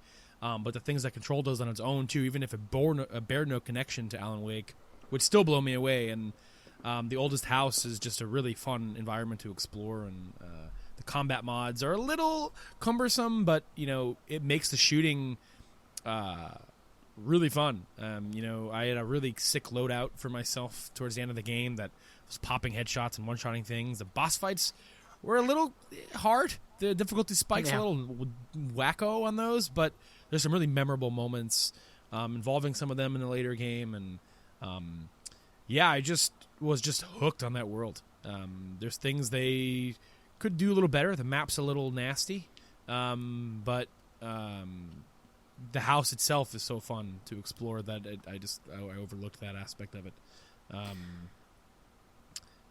Stylish, fun, weird piece of sci-fi that I'm just super appreciative of. I love it. If I'd have played more of it, it might have ended up on my my most disappointing. I'll be honest. Only because I do enjoy things like X-Files, Fringe, like that sort of weird sci-fi stuff, but the combat and the map just killed it for me, and so I stopped before I got too miserable with it. Gotcha. So I'm now living in a world. That's not what I thought you were gonna say. What if I'd played more of it? It might have been my game of the year too. Yeah, that's kind of no. what I thought you were going with. So I get to live in a world where Bill instead gets to tell me that it's a great game, and I'll be like, yeah, it is. It's fantastic. There's more on the way, more DLC. I'm really excited. One of them is branded specifically with the cover of Alan Wake. So Yeah. they're just going to keep feeding me. That's all. I'm excited about that. But It's gonna be DLC that Bill plays. Find out. you know what? That's a good freaking point because I don't ever play DLC for anything that I love. It's because I've moved on, but because it's Alan Wake, I probably will. So that's just I have to. I still haven't played the Zelda DLC either, so it's just it's the life I live. I've not beat that game. That is hard DLC. That is that's the Dark Souls of DLC. Especially when, I mean, you were probably in a better position for it, but when the DLC came out at the end of the year, after I'd put it down for like 5 months, and then the main focus on the DLC is like, go to these places and do a thing. Here's a picture of the place. It's like, I don't remember where that is at all. Whereas if I'd only just started playing it, I'd be like, yeah, I know exactly where that is. Because like the memories stuff on the slate, I could do easy. So I figure I probably could have beat the champions, but that's not related at all. I think you could do it. So, we gave our game of the year, and you think it's over. The show's Thank over. God! But We made it. because we've entered 2020, we have decided to give not only our ultimate game of the year, 2019, but also our game of the decade. And this reaches back through many, many, many, many games that we have all experienced and played over the last 10 years. But only one game can make as big an impact as our own personal game of the decade. I'm up first, aren't I? Shit. Yep. Mine's Bloodborne. There's so many games I could have picked. It's not an easy choice to pick the best game of the last 10 years. Yeah, but when I think about, if the games that I have spoken so passionately about every time I've been asked about it, or how many times I bring it up, the lasting impression it has made on my friend and I, how often we talk about Bloodborne and go talk about its soundtrack, listen to its soundtrack, and just constantly just wish for a sequel. And I may not be as in love with FromSoft's other output, but like Bloodborne alone, makes me hold them in such high regard because it is just a fucking godly game. The music and the way that world peels back its influences and slowly just delves you into insanity is just so perfectly done. It becomes something you don't expect it to become, and the bosses you fight later on, and the music and the themes and just the way it plays with the insanity mechanic is really cool, and the insight and the things that you see that you don't see in the beginning of the game, the combat and the trick weapons, and just the entire story that's there underlying everything is so amazing. And it's their best game. It's their perfect game, and I can only hope for a sequel. But if they never make one, that's fine, because what they have here is just I love it so much. Did you play the DLC for it? Yes, that one I played. Yeah, and it's some of the best stuff in the game. That's the Ludwig stuff, isn't it? Yeah, the Maria fight's really great in there. It's just I never made it that far. Such a good, man. And the way that so many moments in this game are just like areas that, like, the game is so, From Software, I mean, this could be looked at as a fault, but like they're so freaking weird in the way that you get to certain places. Like, there's a whole entire castle in Bloodborne that, you only get to if you go to an old area you've been in after a certain part of the game, after having a certain item, and you get taken there on a wagon. Or it's this part of the game, if you die to this enemy, maybe if you never died to them, you get put into a sack and taken to a prison cell where you break out and you're in an entire different part of the map that you probably shouldn't be in because it's too powerful for you, but you power through anyway because you have no fucking choice. But you find a cool lightning mace there. All this weird stuff that, like, the game is just chock full of that I loved. Because I love the act of playing Bloodborne so much. If they did that shit to me in Sekiro, I'd probably hate it. But Bloodborne just feels so good to play. That combat is just godly. It's the only parrying in a game I enjoy because I can do it from range. And it's just, yeah, it's just I love it. My game of the decade for sure, bar none. Absolutely. Good.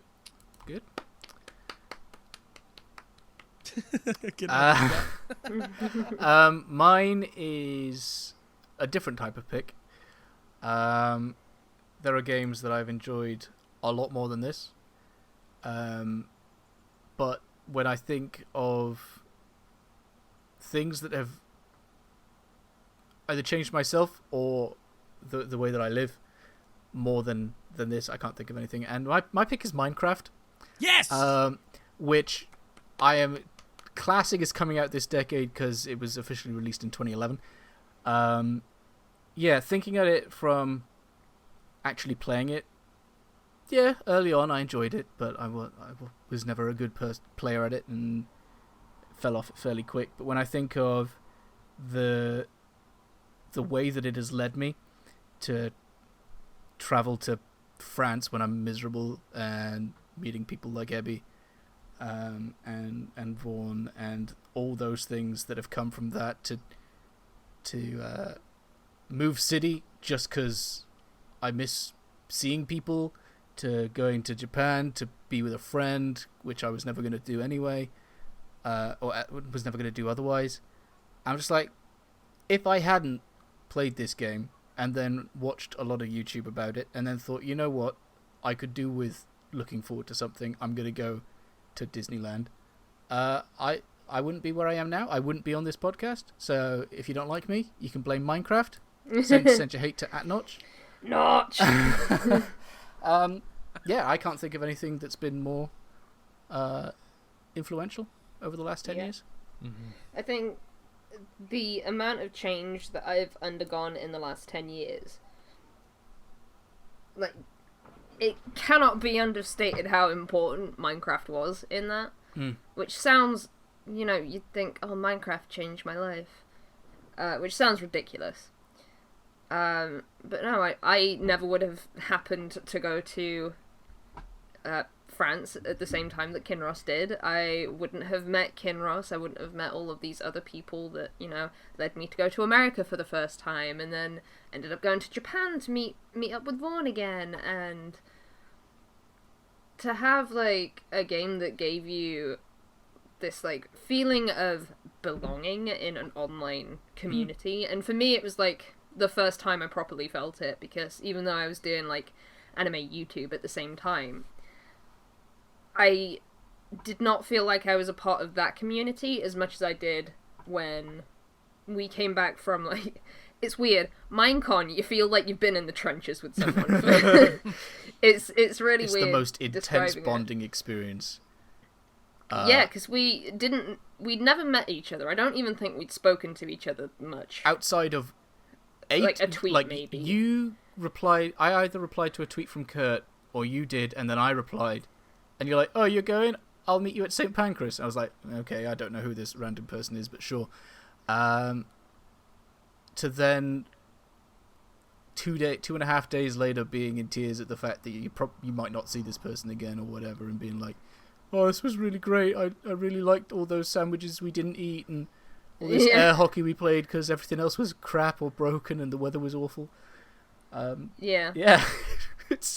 So it's not really a lot of Minecrafting in there, no. But Minecraft Catalyst. was definitely responsible for a lot of really, like, big things that happened in my life.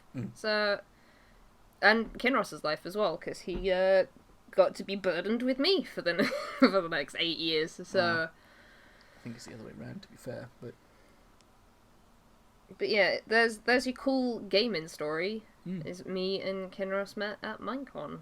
Yep. 12, yes. 2011 would have been we were in Vegas, and that would have been a whole different story. That would have been a whole different story. Yeah, I think Minecraft is a good pick. It's an amazing video game. Like, it's, yeah. One of the first games my sister really played as a kid, and, like, having her show me the shit she makes and everything was really fun. Like, that game is just so accessible to so many age groups and, like, has just stayed present for the entirety of its existence. Like, not many games can say that. It's kind of nuts that kids still play Minecraft. Yeah, it's amazing. Like, there's still merch at my Target, you know? Like, I can still go buy a fucking sheep plushie at my Target, and, like, it's still marketable. You know, Fortnite may be the king right now with people, but, I mean, Minecraft, they never left. Like, it's just... It's insane. It's definitely less than it was. Oh, less, sure. And that's understandable. But a lot of fads just straight up vanish. Like, Yeah. this one hasn't vanished. Because it's not a fad, I guess. Yeah, it's the legitimate part of pop culture that just exists. It'll always exist. That's amazing. Like Pokemon. Yeah. Cool pick. Thank you. My pick is something a bit similar, but not entirely. Mine is Stardew Valley, and it's a weird pick because I don't necessarily think it's like my favorite game that's come out in the last decade, but I think it's been one of the more valuable games to me, especially in the last year. Whenever I feel like upset or stressed, and I just sort of like want to play something that's not gonna, you know, make it worse. Stardew Valley has been my go-to game, and I really cannot tell you how important that was to me last year.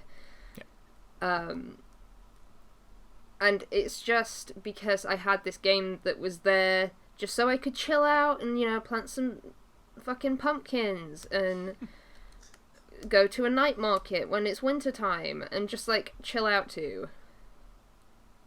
Without having to, like, worry about real life responsibilities for just a bit. That was very, very valuable to me. So I think that's why I picked it. But on top of that, I also think it's, like, a legitimately amazing video game. 100%. That just... It should cost, like, 5 times the price it does. But for some reason, it's really cheap. And I've played it for nearly 500 hours. And I'm still not bored of it. Like, I will still go back to the first farm I made. And then, that's not even to mention the fact that multiplayer is a thing now. And he's just done another update that adds in a bunch of new stuff. And I think there's something to be said for the fact that Eric Barone, I think is his name. Yeah, I kept calling him Baroni on my stream Baroni last night. But I don't know if that's right because it sounds so silly. But the guy who makes Stardew Valley is still working on bits and pieces for Stardew Valley. He 100% like, doesn't need to. Yeah. No, and he doesn't charge for it either. I can't figure out how I can give him my money because I feel like I've ripped him off. Because I think I paid, what was it, 15 quid for the game? Something and then like we that, got all these like free updates, and it's just such a great game. I mean, I've already bought it 4 times. I'm not sure how many more, because I bought it once for myself on PC, once for Bill, and I bought it twice on Switch. I don't know how many more ways I could do it. But tell me, Mr. Barone. Yeah, I'd have to buy. I know you don't have an Xbox. Yeah, I'd have to buy an Xbox. Buy an Xbox to buy Stardew. I idolize Baroni for this game. Baroni. Like, he is still working on Stardew, and I don't know whether he's put his second project on hold, but I am anything that this guy makes. Yeah, I'm in. Yeah, earned all goodwill. Even if the game is awful, I am in it just so that I can keep repaying the Stardew debt. Dude, I'm in it so I can hear his fucking music. This guy, there's music in this game. It's my favorite. We talked about, this isn't a category or anything for the show, but we talked about it. I asked Abby and Kendall what their favorite soundtrack of the decade was. And, like, the first thing that came to mind, because I thought of this because I was listening to the Stardew soundtrack on Spotify. And I'm like, I'm bopping my head to it, and I'm like, this is the fucking best. This is my favorite soundtrack, I think. I love it. I listen to it more than any soundtrack. Like, and, like, maybe there's some that are objectively better, maybe. But, like, I love these tunes. Like, they convey every emotion of every season perfectly, to a T. What you might feel in song, like, you know, seasonal depression, whatever it might be. Maybe you like winter. Maybe these songs don't make you feel seasonal depression. Maybe it's just how you feel in winter. Summer, the fall tracks, like, everything's just like, goddamn, this motherfucker. I love it. I love it so much. I adore Stardew Valley. This is another game, Second Chances. I started it, didn't really hook, went back to it last summer, 2019, and just, fucking love it. Fucking love this game. Eric Baroni. I think we should play a multiplayer farm, all three of us. Hey, you know what? Let's do it. That was in the 2017 doc of Permadeath plans. Well, it's 2020 now. Did I know. multiplayer come out in 2017? No, but that he had said that it was going to be a thing, and we're like, Oh, right, we right, should right. definitely do that when a farm comes. That'd be And then fun. the That'd be schedules a fun just chill didn't work stream. out. Fun chill stream. We should do it. Um, Let's make a date to do that, and then we'll do it. yeah. Yeah. You heard it here first, listeners. And not only have you heard that, but you've just heard our Permies for the year of 2019. I am real We might- disappointed that name stuck. Hell yeah, it's stuck. Kinross is like, yeah, let's just do like Something like, the I don't know, the Permies or something. Yeah, it's your fault. I know, We were because like, I couldn't think of it. Like, I was just like trying to think of an award show style name, and like Permadeath, Permies, whatever, Permies, and then It's no so one came up stupid, with it's anything good. else. It's so stupid, it's good. But yeah, we'll probably do this format again next year. Maybe if our souls are burning to do top 10s again, maybe. But I mean, I don't really feel the urge to do it. I mean, this there's year's no reason to say we can't do both. yeah, this year's aiming to be a big one. So I mean, it could easily be 10 games we all like, and depending on what we feel. But we'll see. But I think for sure this was a lot of fun, and it's fun to break down games this way. I think we get to have longer conversations about games that we liked in different ways than we usually would. The only downside is Yeah. last year you convinced me to play Red Dead Redemption. Right. Oh The yeah. year before, you convinced me to play Yakuza 0. The top 10s do work in that way. Yeah. Yeah, I'm not convinced with Control yet. You're gonna have to work harder on it. Yeah. There's no visual presentation of me giving you my write up on Control. Exactly. It's true. It's true. Yeah.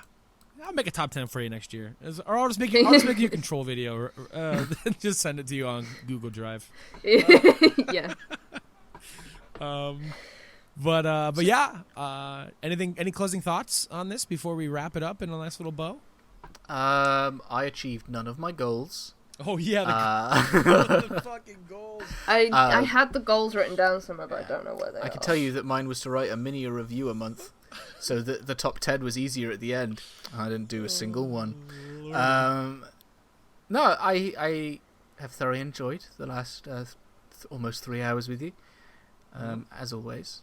I think that I've enjoyed the last decade. Uh-huh. I've not known you that long, almost, but yes. It's the 6th anniversary of Permadeath this if year. if Oh my God. dear viewer or listener, have any categories that you think we should have possibly had, Yeah, add them next year. or top tips for us for doing this next year, Mhm. I think that we almost certainly will in some degree. It was a lot of fun, and keep playing games. Keep gaming, gamers. Yeah. Hell yeah, gamer! Hell yeah, thanks gamer! thank TMX to all game fans. Eat your gamies, gamer. Eat your Wheaties. Eat your cereal. Don't forget to eat breakfast. How could you game on an empty stomach, gamer? Oh man, maybe that's where I've been going wrong with this time. I don't eat breakfast. Yeah. Oh, we that's need it, man. a breakfast cereal. But this has been us giving you our 2019 favorites. Let us know, again, Kinross said, any topics you'd like to see potentially for the next iteration of this. Let us know. Hey, if you want to go really dedicated and break down your favorite things in each of our topics, go ahead. Leave them down in the comments below. You can tweet us. You can also find our Discord. All that stuff's in the description down below. You can follow the show on Twitter at Podcast. Sorry. The Discord messages going on as we're recording.